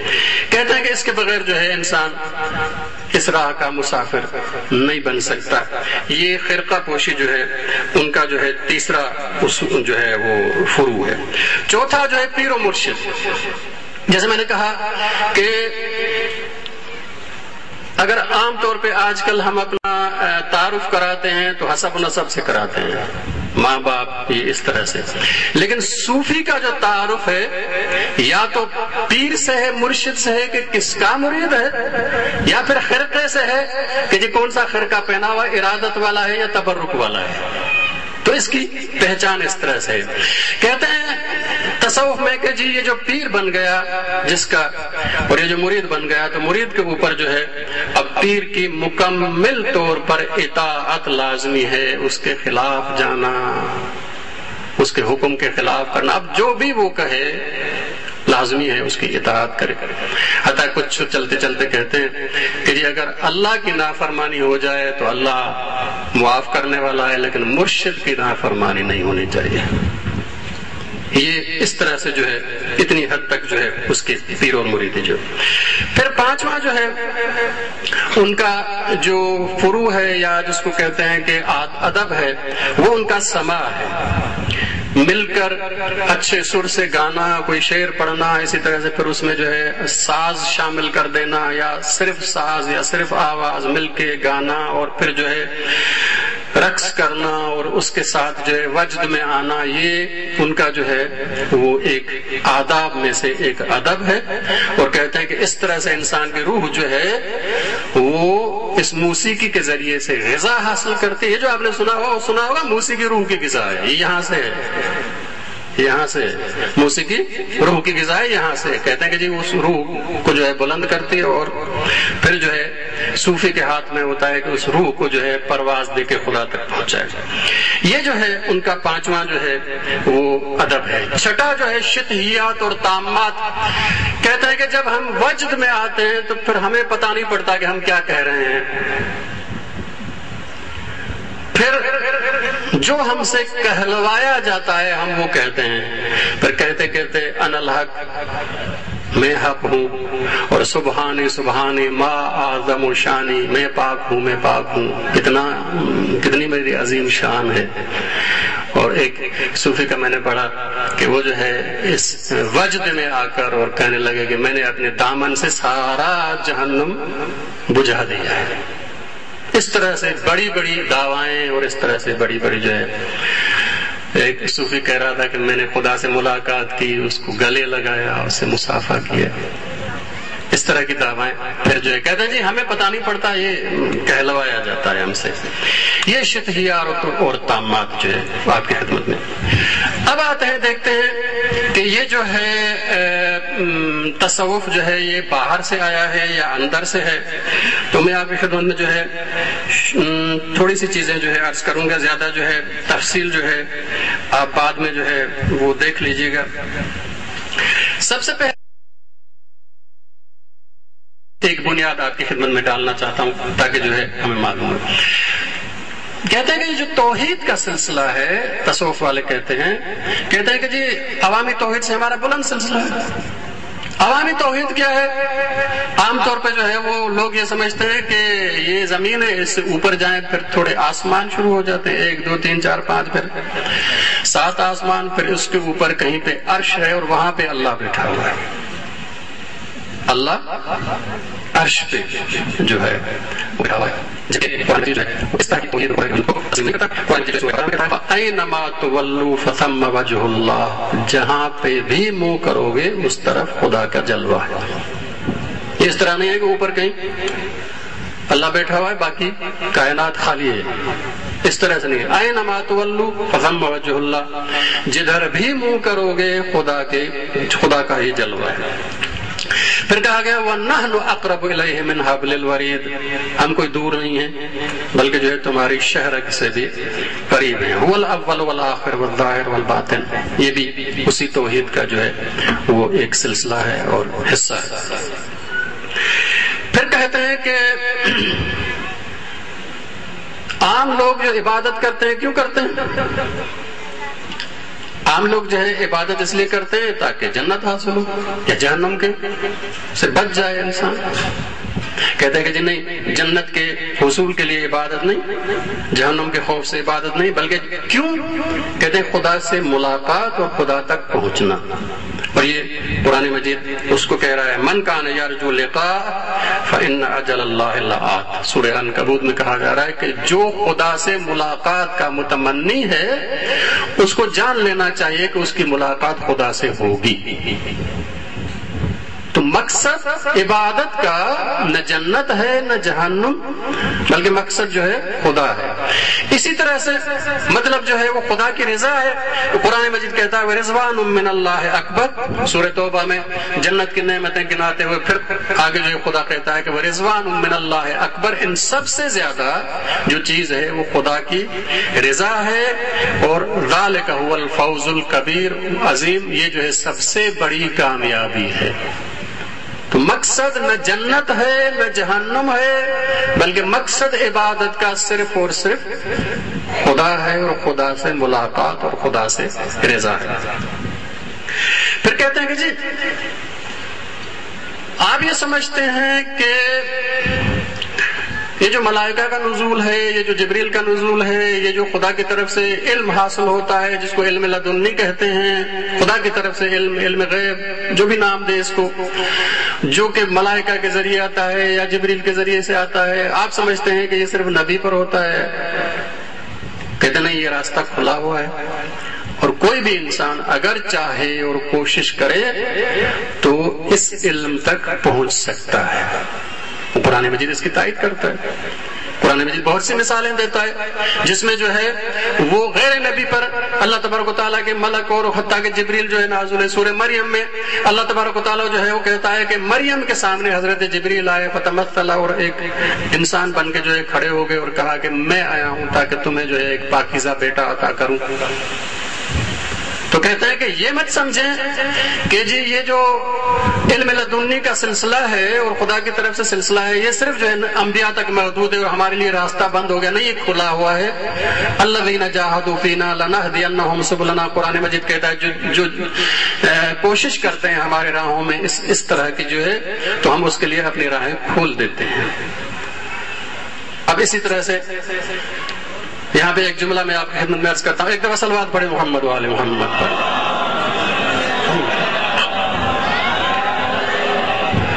اگر قرآن مجید یہ کہے کہ حضرت مریم کے پاس جبریل آئے اور اس کو کہا کہ میں آیا ہوں تاکہ تمہیں خدا کی طرف سے پاکیزہ بیٹا عطا کروں، تو کوئی بھی نہیں کہہ سکتا کہ کہتا ہے کہ یہ غلو ہے، یہ حد سے بڑھ گئے. پھر جب ہم کہتے ہیں کہ بعد وفات رسول حضرت فاطمہ زہرا سلام اللہ علیہا کے پاس جبریل آتے تھے اور قیامت تک کی جو ہے وہ باتیں بتاتے تھے اور حضرت علی علیہ السلام لکھتے تھے، تو کہتے ہیں کہ یہ دیکھیں اہل بیت کو بڑھا رہے ہیں، یہ اہل بیت کو بڑھا رہے ہیں. جبریل تو بس ختم ہو گیا، رسول اکرم پہ نبوت ختم ہو گئی، صرف نبی پہ آتا ہے اور نبوت ختم ہو گئی تو جبریل کا آنا بھی بند ہو گیا. حضرت مریم پر جبریل مانتے ہیں لیکن حضرت فاطمہ ذرا فخر مریم پر جبریل کو نہیں مانتے. بہرحال یہ ان کی اپنی مرضی ہے، مانے یا نہ مانے. اسی طرح سے جو ہے قرآن مجید کہتا ہے کہ ہم نے موسیٰ کی ماں کی طرف وحی کی کہ حضرت موسیٰ کو ایک جو ہے وہ تابوت میں ڈال کے اور دریا میں جو ہے بہا دے. تو حضرت موسیٰ کی ماں نبی نہیں ہے لیکن وحی ہو رہی ہے، اس کی طرف سے خدا کی طرف سے ملائکہ آ رہے ہیں اور بات ہو رہی ہے. پھر بہت سارے اور مثال جو ہے قرآن مجید نے دیے. مثلا جو ہے حضرت خضر کی مثال دی. قرآن مجید جو ہے سورہ کہف میں جو کہتا ہے کہ جی ہم نے اس کو اپنی طرف سے علم عطا کیا تھا. تو حضرت خضر نبی نہیں ہے لیکن خدا کی طرف سے علم لدنی عطا ہو رہا ہے. اسی طرح سے قرآن مجید ذوالقرنین کا قصہ بیان کرتا ہے، اس کو بھی اس کے ساتھ بھی اللہ کی جو ہے گفتگو وہاں پہ جو ہے وہ ہے سورہ کہف میں.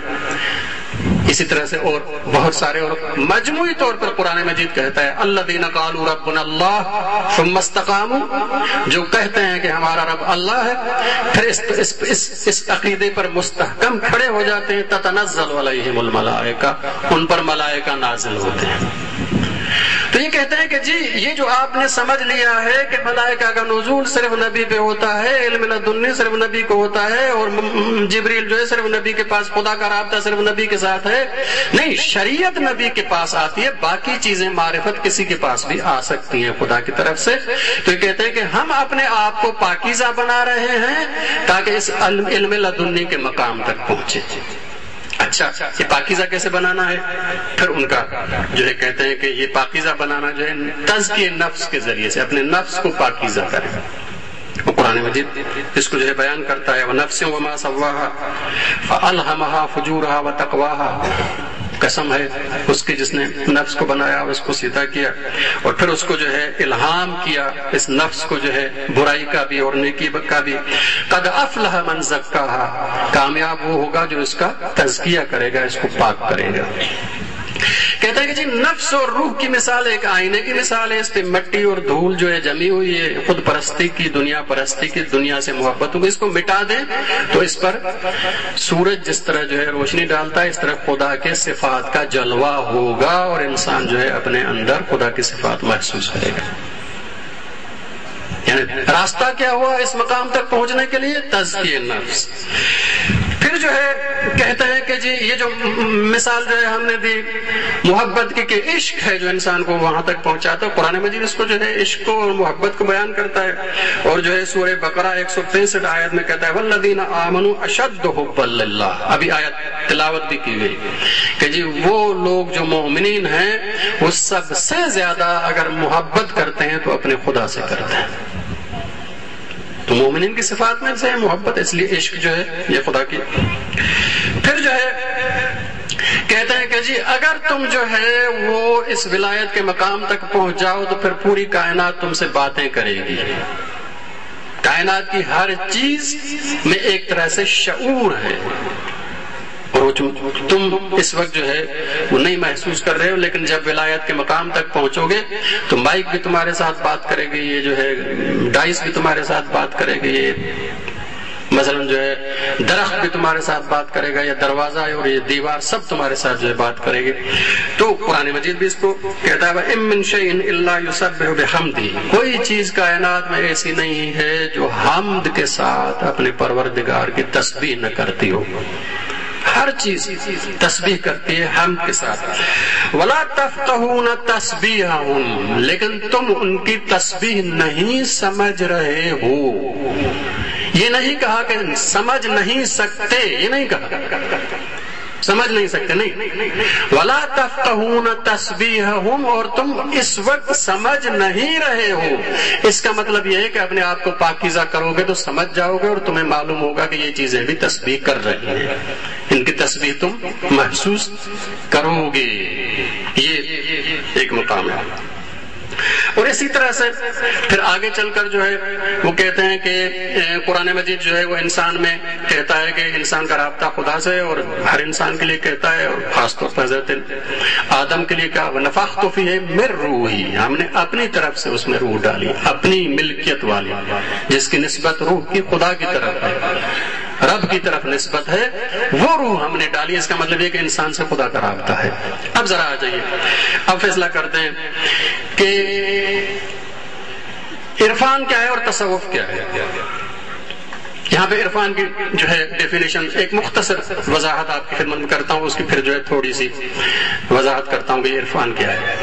عرفان کہتے یہ ہیں کہ جی عرفان یہ ہے کہ قلب کے آنکھوں سے عظمت خدا اور کائنات کا مشاہدہ کرنا، اس کو کہتے ہیں عرفان. آپ ایسا کام کریں کہ آپ کے قلب کی آنکھیں روشن ہو جائیں اور اس قلب کی آنکھوں کے ذریعے سے عظمت الہی، صفات الہی کا مشاہدہ کریں تو اس کو عرفان کہتے ہیں۔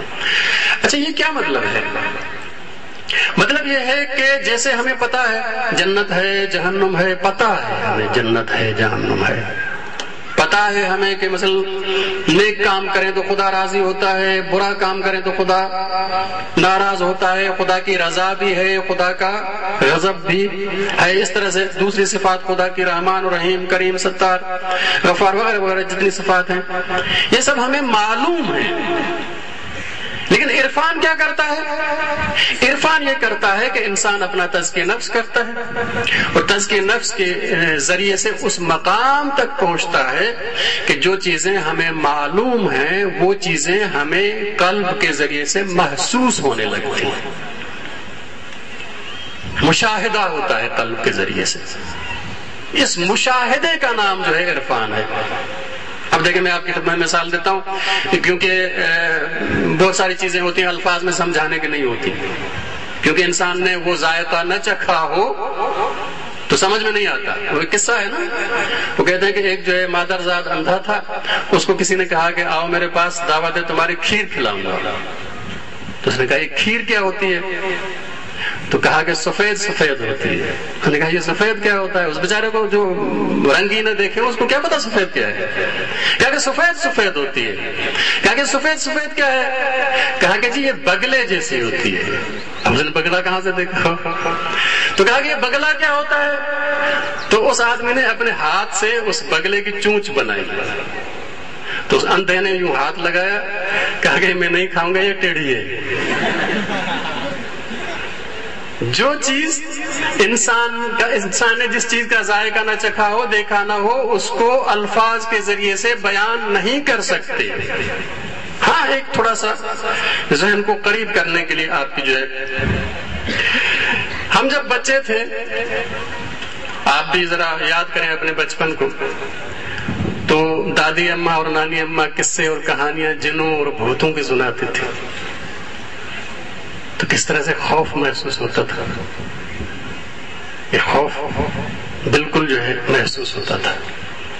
اسی طرح سے جب ہم راضی ہوتے ہیں تو اپنے اندر خوشی کی ایک کیفیت محسوس کرتے ہیں، ناراض ہوتے ہیں تو اپنے اندر ایک ناراضگی کی کیفیت محسوس کرتے ہیں، ہم جب کسی سے محبت کرتے ہیں تو اپنے اندر ایک محبت کی کیفیت محسوس کرتے ہیں، جب کسی سے نفرت کرتے ہیں تو ایک کیفیت محسوس کرتے ہیں۔ یہ کیفیت محسوس کرتے ہیں خوف کی، محبت کی اور نفرت کی، اور اس طرح سے پسند کی، رضا کی، ناراضگی کی کیفیتیں محسوس کرتے ہیں۔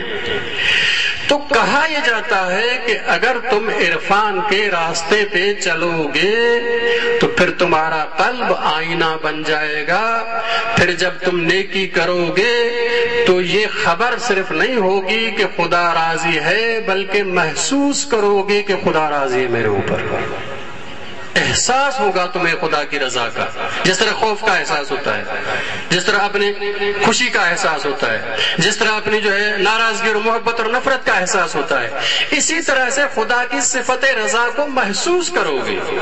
اور جب برائی کرو گے تو پھر محسوس کرو گے کہ خدا میرے اوپر ناراض ہے، ناراضگی غضب الہی کو محسوس کرو گے، خبر نہیں، محسوس کرو گے۔ اور یہ سلسلہ اسی ذات سے شروع ہوتا ہے اسلام میں جو کہ ذات اقدس رسول اکرم صلی اللہ علیہ وآلہ وسلم کی تھی، صلی اللہ علیہ محمد وعلیہ محمد۔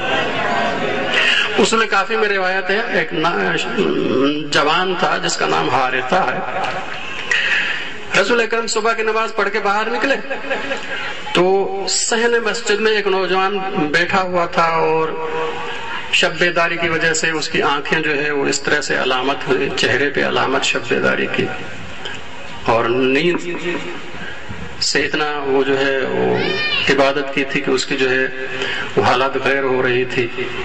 تو نبی اکرم نے ان سے پوچھا کہ اے نوجوان تم کس حال میں ہو، کس حال میں ہو؟ تو اس نے کہا کہ یا رسول اللہ میں یقین کے حال میں ہوں، حالت یقین میں، اصول کافی کی روایات ہے اور یقین کے باب میں یقین کی حالت میں ہوں، تو رسول اکرم نے فرمایا کہ ہر چیز کی ایک علامت ہوتی ہے، تمہارے اس یقین کی علامت کیا ہے؟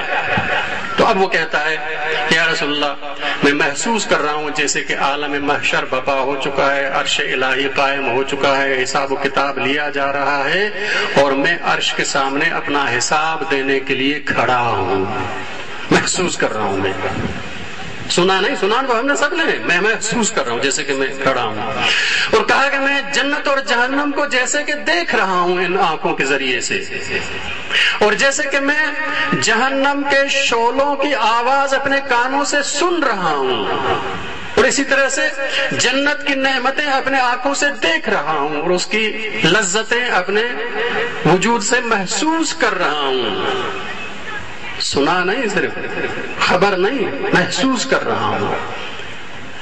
تو رسول اکرم صلی اللہ علیہ وآلہ وسلم نے ارشاد فرمایا کہ اپنے اس حال کی حفاظت کرنا، اپنے اس حال کی حفاظت کرنا۔ تو اس نے کہا یا رسول اللہ آپ دعا فرمائے کہ مجھے اللہ تبارک و تعالیٰ شہادت کا درجہ نصیب فرمائے۔ رسول اکرم نے دعا کی، اور پھر روایت میں یہ ہے کہ جی جنگ موتا ہوئی، حضرت جعفر ابن ابی طالب، حضرت جعفر ابن ابی طالب جو ہے سردار بنا کے بھیجے گئے، اور وہاں پہ جب جو ہے جنگ چھڑی تو 9 افراد کے بعد یہ 10واں تھا جو شہید ہوا۔ تو یہ عرفان ہے۔ اب عرفان اور تصوف میں کیا فرق ہوا؟ دیکھیں عرفان اور تصوف میں فرق یہ ہے کہ تصوف یہ کہتا ہے کہ دنیا کو ترک کر دیں پھر عبادت میں آئیں، تو ترک دنیا کے ذریعے سے تمہیں جو ہے مقام حاصل ہوگا۔ عرفان یہ کہتا ہے کہ ترک دنیا نہیں بلکہ دنیا ہی میں رہو، کھاؤ پیو پہنو، خدا کی نعمتیں ہیں، خدا کی جو ہے وہ زینتیں ہیں، ان کو استعمال کرو، کماؤ، لیکن دنیا کے بن کے نہ رہو بلکہ خدا کے بن کے رہو۔ ترک دنیا کوئی کمال نہیں ہے بلکہ دنیا میں رہ کے دنیا کا نہ بننا کمال ہے۔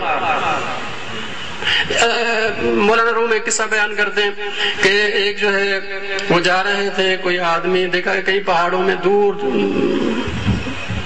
آبادی سے دور، بہت دور ایک آدمی ہے جو عبادت کر رہا ہے، تو اس سے کہا کہ شہر میں کیوں نہیں آتے، شہر میں آؤ، آبادی میں آؤ۔ تو اس نے عابد نے جواب دیا کہ شہر میں بہت زیادہ پھسلن ہے، وہاں پہ تو ہاتھی بھی پھسل جاتے ہیں۔ پھسلن ہے مطلب کیا؟ گناہ کی دعوتیں ہیں بہت، تو بڑے بڑے ہاتھی جیسے وہ بھی افراد پھسل جاتے ہیں، تو میں کہاں پہ بچوں گا، اس لیے تو کہا مولانا روم نے کہ یہ آبادی سے باہر نکل کر اس طرح سے ترک دنیا کر کے کہ گناہ کا امکان ہی نہ ہو، گناہ کی دعوت ہی نہ ہو، ایسے ماحول میں رہنا یہ کمال نہیں ہے بلکہ گناہوں کے اور دعوت دنیا کے بیچ میں رہ کر پھر گناہوں سے بچنا یہ کمال ہے، یہ کمال ہے۔ آپ اگر کہیں کہ جی ایک بالکل مادرزاد نابینا ہے، وہ کہتا ہے کہ خدا کی قسم میں نے کبھی کسی نامحرم کو نہیں دیکھا، یہ کیا کمال ہے؟ پھر تمہیں آنکھیں ہوتی اور پھر موقع ملتا اور پھر تم نہ دیکھتے تو پھر کمال ہے نا، تمہارے پاس تو آنکھیں ہی نہیں ہیں، تو آنکھیں نہ ہونا اور پھر نہ دیکھنا یہ کمال نہیں ہے، ہونا اور پھر اپنے ارادے سے نہ دیکھنا یہ کمال ہے۔ ایک جو ہے بہرا ہے مادرزاد، وہ کہتا ہے کہ میں نے کبھی جو ہے خدا کی قسم میں نے کبھی گانے نہیں سنے، یہ کیا کمال ہے؟ کان ہوتے اور پھر تمہیں جو ہے وہ ملتا موقع اور پھر نہ کرتے تو یہ کمال ہے، پھر کمال ہے۔ تو یہ سمجھتے ہیں کہ ترک دنیا کر کے اور اس طرح سے بھاگ کر دنیا سے اور پھر جو ہے انسان کمال تک پہنچتا ہے، جبکہ عرفان یہ کہتا ہے کہ نہیں، اس طرح سے کمال نہیں بلکہ دنیا میں رہو اور پھر دنیا کے نہ بنو، یہ کمال جو ہے وہ ہے۔ دنیا میں رہو گے تو دنیا میں خدا تمہیں جو ہے آزمائش میں ڈالے گا، اور جب آزمائش میں پڑو گے تو پختہ ہو کر کمال تک پہنچو گے۔ اگر آزمائش میں پڑھو گے ہی نہیں، کوئی شاگرد امتحان ہی نہیں دیتا تو 100% یا کچھ نمبر کہاں سے ملیں گے؟ امتحان میں تو بیٹھے نا، امتحان میں بیٹھے، پھر محنت کرے، پھر کوشش کرے، پھر کچھ حاصل ہوگا۔ تو عرفان یہ کہتا ہے کہ دنیا میں رہو، گناہوں کے سامنے رہو، دعوت گناہوں کے سامنے رہو، اور پھر دیکھیں کہ اپنے آپ کو بچاؤ، اور پھر جو ہے اس امتحان سے گزرو۔ اور اسی امتحان کے لیے خدا نے جو ہے انسان کو پیدا کیا ہے۔ کہا گیا کہ تبارک الذی بیدہ الملک وہو علی کل شیء قدیر الذی خلق الموت والحیات۔ ہم نے موت و حیات کو خلقہ کیوں؟ لیبلوکم، تاکہ تمہیں آزمائیں۔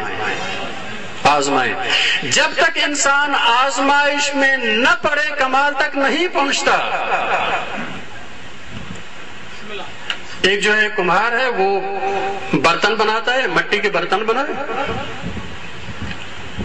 ابھی جو ہے وہ کچے ہیں، اس میں پانی ڈالیں، معمولی پانی ڈالنے سے ٹوٹ جائیں گے، لیکن اسی برتن کو پھر وہ جو ہے وہ آوی میں ڈالتا ہے، کھورے میں ڈالتا ہے، اور وہاں سے آگ اس کو پکاتی ہے۔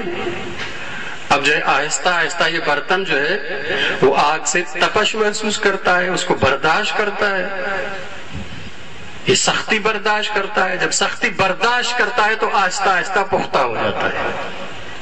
قرآن مجید یہ کہتا ہے کہ انسان کی روح بھی اسی طرح سے ہے، ہم اس کو آزمائش میں ڈالتے ہیں، حتیٰ کہ انبیاء تک وَإِذِ ابْتَلَىٰ إِبْرَاهِيمَ رَبُّهُ بِكَلِمَاتٍ، اس کو بھی آزمایا ہم نے، مختلف آزمائشوں میں ڈالا۔ جب آزمائشوں میں ڈالتے ہیں تو یہ پختہ ہو کے روح انسان کی پھر کمال تک پہنچتی ہے۔ تو عرفان یہ کہتا ہے کہ آزمائش میں پڑو گے اور صابر رہو گے تو کمال تک پہنچو گے، ترک دنیا کے ذریعے سے کمال تک نہیں پہنچ سکتے۔ یہ ہے عرفان، یہ ہے تصوف۔ تو اب آپ کی خدمت میں میرا خیال ہے کہ ایک حد تک جو ہے واضح ہو گیا ہوگا کہ عرفان کیا ہے اور تصوف کیا ہے۔ آسان زبان میں یوں کہیں کہ دونوں مقصد ایک بتاتے ہیں، خدا تک پہنچنا، لیکن راستے دونوں کے مختلف ہیں۔ دونوں کا مقصد ایک ہے، خدا تک پہنچنا، کمال حاصل کرنا، لقاء اللہ، رضوان اللہ، خدا کی ملاقات، خدا کی رضا حاصل کرنا، لیکن اس کا راستہ جو ہے ترک دنیا کا ہے، اس کا راستہ دنیا میں رہ کر، امتحان میں پڑھ کر، صبر کر کے، پختہ ہو کے کمال تک پہنچنا، یہ جو ہے عرفان کا راستہ ہے، اور یہ جو ہے تصوف کا راستہ ہے۔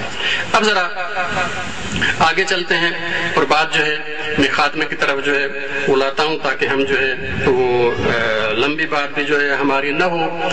یہ جو ہے ترک دنیا، یہ تصوف نے کہاں سے لی ہے؟ یہ کہاں سے لی ہے؟ تو وہ کہتے ہیں کہ جی ہم نے جب دیکھا کہ رسول اکرم صلی اللہ علیہ وآلہ وسلم، ایک دفعہ صلوات پڑھیں محمد وآل محمد پر، صلی اللہ محمد وآل محمد، اور ان کے جو اصحاب کرام تھے وہ سب انتہائی سادہ زندگی بسر کرتے تھے۔ رسول اکرم کے گھر میں کئی کئی دن تک فاقہ چلتا تھا، اور دن میں 3 دفعہ کھانا تو کبھی شاید ہوا ہی نہیں، لباس انتہائی سادہ۔ تو کہتا ہے کہ یہ جو فقر ہے، یہ جو غربت ہے، یہ ہم نے نبی سے لی ہے، ان کے صحابہ سے لی ہے۔ تو پھر اس کے مد مقابل جو ہے وہ ائمہ نے جو کچھ کہا، پھر آپ ایک دو مثالیں بھی آپ کی خدمت میں عرض کروں گا۔ وہ یہ کہا گیا کہ جی یہ رسول اکرم کی اختیاری زندگی نہیں تھی، یہ صحابہ رسول کی اختیاری نہیں تھی، یہ تو حالات کا جبر تھا۔ اس حالت میں غربت اتنی تھی کہ نبی اکرم سب کے ساتھ رہتے تھے، اور اسلامی مملکت ابھی ابتدائی تھی، مسلمان ابھی بالکل جو ہے غربت کے دور سے گزر رہے تھے، سب غریب تھے تو سب ایسے ہی تھے۔ اس لیے یہ اس حالات کا جبر تھا، نہ کہ اختیاری زندگی تھی۔ اور پھر جب حالات بہتر ہوئے، اقتصادیات بہتر ہوئی، تو وہی ائمہ، وہی اہل بیت بہتر لباس بھی پہنتے ہیں، بہتر کھانا بھی کھاتے ہیں۔ تو یہ ان کو غلط فہمی ہوئی اور انہوں نے یہ سمجھا کہ یہ رسول اکرم کی اختیاری زندگی ہے، فقر اور غربت اور نہ ہونا یہ رسول اکرم نے خود اختیار کیا ہے. نہیں، اختیار نہیں کیا تھا، یہ ان کے حالات جو تھے وہ اسی طرح سے تھے. اس لیے کہ رسول اکرم جو معاشرے کے ساتھ رہتے تھے، ابھی ابتدائی تھی اور بہت ہی غربت تھی، اس لیے سادہ زندگی ان کی اس حوالے سے جو ہے تھی. اب یہ ایک جو ہے چیز آپ کی خدمت میں جو ہے وہ عرض کی. اب جو ہے ہم آتے ہیں اس کو جو ہے ان کے خاص طور پہ جو ہے وہ عقیدہ کہ جو جس کو کہا جاتا ہے کہ شریعت اور طریقت. کہا کہ جی جب انسان ولایت کے درجے پہ پہنچ جائے، فنا کے درجے پہ پہنچ جائے، پھر شریعت معاف ہو جاتی ہے. ہم یہ کہتے ہیں کہ ذرا جواب دیں اس سوال کا کہ اس نبی کے امتی کہ جو تم کہتے ہو کہ میں فنا کے مقام پہ پہنچ گیا اور ولایت کے درجے پہ پہنچ گیا، اب مجھ پر جو ہے شریعت معاف ہو گئی، کیا تمہارا نبی کبھی اس درجے پہ پہنچا یا نہیں؟ نبی تو آخری زندگی کے لمحے تک نماز پڑھتا رہا اور شریعت کا پابند رہا. تو جس مقام تک پہنچنے کے لیے تم ابھی دعویٰ کر رہے ہو، اس مقام تک تو ظاہراً نظر آتا ہے کہ نبی کبھی نہیں پہنچا کہ اس کے اوپر شریعت معاف ہو جاتی. تو پھر تمہارے اوپر کیسے شریعت معاف ہو سکتی ہے جب نبی کے اوپر شریعت معاف نہیں ہوئی، جو سب کا مقتدا اور پیشوا ہے روحانیت میں؟ تو نہیں، یہ بات صحیح نہیں ہے. اچھا، پھر جب یہ مثال دیتے ہیں کہ جی سیڑھی کے ذریعے سے چھت پہ چلے جائیں تو جو ہے آپ کو اب سیڑھی کی ضرورت نہیں ہے، دین اسلام کہتا ہے اور ائمہ کے مثال وہ کہتے ہیں کہ نہیں جی یہ مثال تمہاری غلط ہے، مثال ایسے نہیں ہے، بلکہ مثال ایسے ہے کہ یہ کوئی جو ہے اینٹ رکھیں، اس کے اوپر دوسری اینٹ آپ اوپر کھڑے ہو، اگر نیچے سے اینٹیں نکال دیں تو آپ اوپر کھڑے نہیں رہ سکتے، آپ گر جائیں گے. اس لیے شریعت آپ کو اٹھاتی ہے اور مقام تک لاتی ہے. اگر شریعت کو چھوڑ دو گے تو پھر واپس نیچے گر جاؤ گے. شریعت چھوڑنے سے اس مقام پر باقی نہیں رہو گے. اس کی مثال جو ہے وہ قرآن مجید میں جو ہے وہ حضرت موسیٰ علیہ السلام کے جو ہے قصے میں بلعام باعور کی مثال جو ہے قرآن مجید نے دی کہ جی اس کو جو ہے ہم نے اپنی آیات عطا کی تھی، نشانیاں عطا کی تھی، وہ جو ہے وہ مقبول الدعا تھا اور جو بھی دعا مانگتا تھا وہ جو ہے وہ مقبول ہو جاتی تھی، ولایت کے درجے پہ پہنچا ہوا تھا. لیکن جب وہ حضرت موسیٰ کے مقابلے میں آئے اور حضرت موسیٰ کے خلاف دعا کی تو اس کی ساری چیزیں ختم ہو گئی. اب قرآن کہتا ہے اس کی مثال کتے کی مثال ہے. یہ ولایت پہنچا ہوا لیکن جب شریعت کو چھوڑا تو شریعت کے مقابلہ آیا، ایک جو ہے وہ اولو العزم نبی کے مقابلے میں آیا، تو قرآن کہتا ہے کہ اب نہ صرف ولی نہیں، انسان نہیں، بلکہ اس کی مثال کتے جیسی مثال ہے. اس لیے نہیں ہو سکتا. پھر جو ہے ریاضت اور چلتے چلتے جو ہے کہتے ہیں کہ جی ہم جو ہے اس مقام تک پہنچ جاتے ہیں کہ جی ملامت کریں اپنے نفس کی. اور جیسے میں نے کہا کہ جی جوتیوں کے ہار بھی پہنتے ہیں اور اس کی مثال بھی دی. نہیں، قرآن اس طرح نہیں کہتا. قرآن کہتا ہے لقد کرمنا بنی آدم، ہم نے بنی آدم کو کرامت اور عزت و شرافت عطا کی ہے. تو قرآن کا پیغام انسان کو عزت دینے کا پیغام ہے، جبکہ یہاں پہ تصوف کا پیغام جو ہے وہ ذلت دینے کا ہے. اب جس کو جو قبول ہو وہ جو ہے کر لے. عرفان کہتا ہے کہ جی عزت حاصل کرو گے خدا کی بارگاہ میں تو کمال ہوگا، اور اپنے آپ کو عزیز کرو گے تو کمال ہوگا. اور جو ہے تصوف کی کچھ جو ہے سلسلے کہتے ہیں اپنے آپ کو ذلیل کرو گے تو کمال ہوگا. یہ سلسلہ اس طرح سے نہیں ہو سکتا. اچھا، اس کے بعد جو ہے وہ کہا جاتا ہے کہ جی ان کے آداب میں سے جو ہے وہ ایک ادب جو ہے مثلا میں نے آپ کی خدمت میں عرض کیا کہ جی سماع ہے، موسیقی ہے، اور اسی طرح سے وجد، اور اسی طرح سے اور کہتے ہیں کہ جی یہ موسیقی جو ہے وہ انسان کی روح کو کمال تک پہنچا. وہ جو جملہ تھا کہ جی موسیقی روح کی غذا ہے، تو ہم یہ کہتے ہیں کہ کیا یہ خدا کو خبر نہیں تھی کہ موسیقی روح کی غذا ہے اور کمال پہنچاتی ہے؟ پھر خدا کی طرف سے یہ نہیں ہونا چاہیے تھا کہ الصلاۃ معراج المومن، بلکہ ہونا چاہیے تھا کہ الغنا اور الموسیقی معراج المومن. 5 وقت موسیقی سنو تاکہ کمال تک پہنچو. نماز کیوں؟ اس سے معلوم ہوا کہ نہیں ہے. اب ایک سوال جو ہے آخر میں آپ کی خدمت میں عرض کروں گا، اس کے حوالے سے پھر تھوڑی سی سیرت معصومین سے آپ کی جو ہے روشنی آپ کی خدمت میں عرض کروں گا. کیا تصوف کے ذریعے سے انسان کمال تک پہنچ سکتا ہے؟ یہ سوال ہے، کیا تصوف کے ذریعے سے انسان خدا تک پہنچ سکتا ہے، لقاء اللہ رضوان اللہ تک پہنچ سکتا ہے؟ تو اس کا جواب ایک اور سوال میں، کیا خدا کو ناراض کر کے خدا کو راضی کیا جا سکتا ہے؟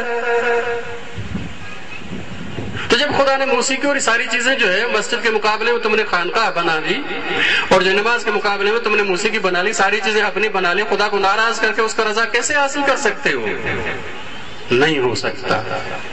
یہ رضا خدا کی اس طرح سے، اس راستے سے حاصل نہیں ہو سکتی۔ خدا کی اطاعت کر کے تو رضا حاصل کی جا سکتی ہے، لیکن خدا کو ناراض کر کے اور ناچ کے اور گا کے خدا کو راضی نہیں کیا جا سکتا۔ یہ اس حوالے سے آخری جو چیز تھی۔ اب آتے ہیں سیرت معصومین میں، اس میں کچھ اس کے کچھ جو ہے جلوے ہیں، کچھ ایک دو اقوال بھی آپ کی خدمت میں آخر میں جو عرض کروں گا۔ ایک دفعہ صلوات پڑھیں محمد والے محمد۔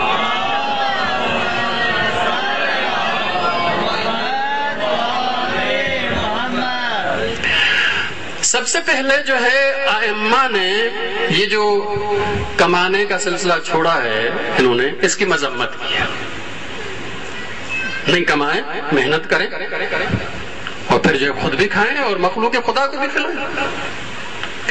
نہج البلاغہ کا خطبہ ہے، خطبہ نمبر جو ہے 209، اس میں جب مولا جو ہے وہ جنگ جمل کے بعد جو ہے وہ بصرے میں رہے، تو ان کا ایک جو ہے وہ ساتھی تھا اولا ابن زیاد، ان کے پاس جو ہے وہ گھر میں گئے، دعوت کی اس نے، تو اس کا گھر جو ہے بڑا وسیع تھا، تو مولا نے کہا کہ اتنا بڑا گھر کیوں بنایا؟ پھر مولا نے کہا کہ جی اس کو اگر تم چاہو تو رضا خدا کے لیے بھی استعمال کر سکتے ہو، کہ اس میں مہمانوں کو رہا ہو، اپنے غریب اور مسکین جو عزیز و اقارب ہیں ان کی خدمت کرو، تو اسی گھر کے ذریعے سے تم جو ہے وہ خدا کی رضا جو ہے حاصل کر سکتے ہو۔ تو اس نے کہا، اولا نے کہا کہ جی میرا ایک بھائی ہے اور اس کو جو ہے ذرا آپ سمجھائیں، اس کا نام عاصم تھا۔ مولا نے کہا کیا ہے؟ کہا کہ جی اس نے جو ہے وہ ابا اوڑھ لی ہے اور بس صرف جو ہے عبادت میں لگ گیا، باقی سارے کام اس نے چھوڑ دیے، وہی جو ترک دنیا اور عبادت کی طرف۔ تو مولا گئے اس کے پاس، عاصم کے پاس، اور مولا نے یہاں سے خطبہ یہاں سے شروع ہوتا ہے، اے اپنے نفس کے دشمن، شیطان نے تمہیں دھوکہ دیا ہے اور ورغلایا ہے۔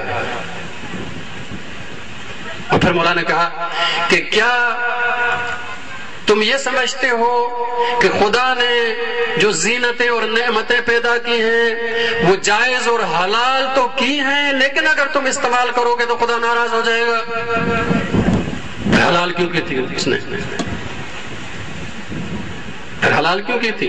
حلال کی ہے، استعمال کرو گے تو ناراض ہو جائے گا۔ پھر مولا نے پوچھا کہ جب یہ جو ہے وہ اس طرح سے کرتا ہے تو اس کے گھر والوں کو کھلاتا پلاتا اور اس کی ضروریات کون پوری کرتا ہے؟ تو کہا کہ جی ہیں یہ لوگ کچھ ان کی ضروریات پوری کرتے ہیں۔ مولا نے کہا کہ وہ اس سے زیادہ عبادت گزار ہے، وہ اس سے زیادہ عبادت گزار ہیں۔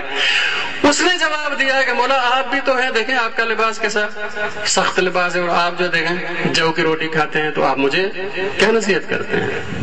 تو مولا نے کہا کہ تمہیں غلط فہمی ہوئی ہے، میری حیثیت کچھ اور ہے، تمہاری حیثیت کچھ اور ہے۔ اور پھر مولانا جو ہے ایک اسلامی حوالے سے ایک جو پالیسی ساز جملہ جو ہے ارشاد فرماتے ہیں کہ ان اللہ فرض علی ائمۃ العدل ان یقدروا انفسهم بضعفۃ الناس، کہ جو بھی انسان مسلمانوں کا سربراہ اور امیر المومنین اور صدر جو ہے بنتا ہے، تو خدا نے اس کے اوپر عادل امام پر فرض قرار دیا ہے کہ اس کی زندگی کی سطح ایک غریب ترین انسان کے مطابق۔ اس لیے میری ذمہ داری کچھ اور ہے، میں تو امیر المومنین ہوں، میں حکمران ہوں، سربراہ ہوں، اور میری ذمہ داری یہ ہے کہ اپنا بھی کمایا ہوا ہو لیکن میں استعمال نہیں کر سکتا، میں غریب ترین آدمی کے مطابق جو ہے زندگی میری گزار۔ تم امیر المومنین نہیں ہو، اس لیے تم جو ہے وہ زینتیں اور سب چیزیں جو ہے استعمال کر سکتے ہو اور کماؤ اور کھاؤ۔ تو یہ اس طرح سے اس کا مطلب ہے کہ وہاں سے یہ سلسلہ جو ہے شروع ہو چکا تھا اسی دور میں، اور اس طرح سے لوگ جو ہے پیدا ہو چکے تھے۔ شیخ مفید نے ایک اور جو ہے کتاب ارشاد میں ایک اور جو ہے وہ قصہ نقل کیا ہے حضرت امام محمد باقر علیہ الصلوۃ والسلام کا۔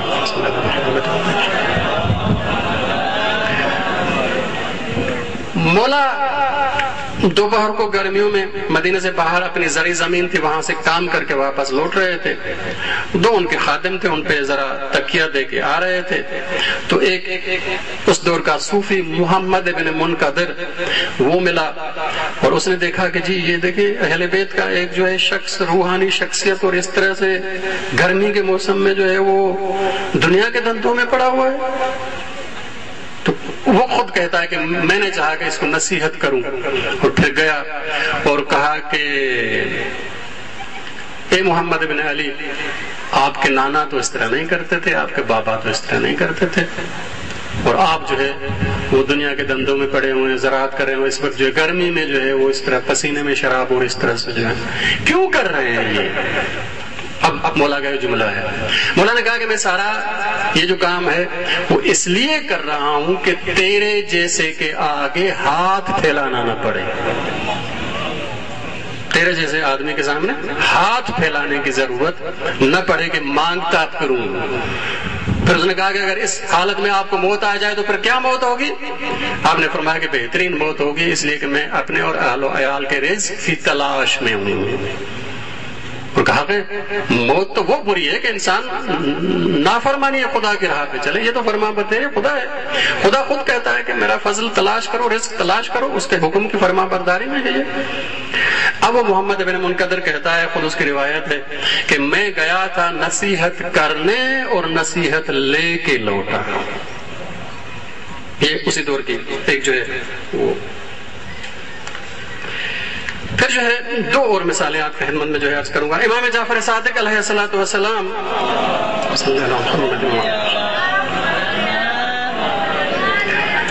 مسجد حرام میں ایک دفعہ طواف کر رہے تھے اور بہترین لباس پہنا ہوا تھا, پاکیزہ بہتر لباس پہنا ہوا تھا. اس دور کا ایک صوفی سفیان ثوری, اس نے مولا کو دیکھا اور آہستہ آہستہ قریب آیا اور کہا کہ جی آپ اس طرح کی زینتیں کرتے, آپ کے نانا تو اس طرح کا لباس نہیں پہنتے تھے, آپ کے بابا تو اس طرح کا لباس نہیں پہنتے تھے. اب مولا نے جواب دیا ہے وہ جو آپ کی خدمت میں عرض کیا تھا. مولا نے کہا کہ اس دور کے حالات وہی تھے, وہ غربت تھی عمومی طور پر, اس لیے اگر میں اس دور میں ہوتا تو میں بھی وہی کرتا, لیکن اگر میرے نانا اس دور میں ہوتے تو وہی کرتے جو میں کر رہا ہوں. یہ حالات کا فرق ہے, ورنہ جو ہے ہمارا کوئی فرق نہیں ہے. پھر مولا نے اس کو قریب بلایا اور جو لباس باہر اچھا تھا اس کو ذرا بٹن کھول کے اندر دکھایا تو اندر جو ہے سخت لباس پہنا ہوا تھا, کھردرا. تو مولا نے کہا کہ یہ لوگوں کے لیے ہے اور اندر والا جو ہے اپنے نفس کے لیے. پھر جب اس کا بٹن کھولے تو اندر بہترین لباس پہنا ہوا ہے, باہر سخت لباس پہنا ہوا ہے. مولانا نے کہا کہ یہ تمہاری اصل حالت کہ اپنے لیے جو ہے بہترین لباس اندر پہنا, دکھاوے کے لیے جو ہے وہ اس طرح سے لباس جو ہے پہنا. تو زینتیں, اب مولانا نے یہاں پہ وہ جملہ بھی کہا ہے, آیت بھی پڑھی ہے کہ وہ زینتیں, قرآن مجید کی آیت ہے, وہ زینتیں جو خدا نے مومنین کے لیے پیدا کی ہیں, کس نے حرام کی ہیں تمہارے اوپر. اب زینتیں اور یہ نعمتیں پیدا کی گئی ہی مومنین کے لیے ہیں. جب پیدا کی گئی ہی مومنین کے لیے ہیں تو پھر مومن استعمال کرے گا تو خدا ناراض ہوگا. یہ دوسروں کو تو طفیلی مل رہی ہیں مومنوں کے صدقے میں, اصل جو ہے وہ یہ نعمتیں قرآن کہتا ہے کہ مومنین کے لیے.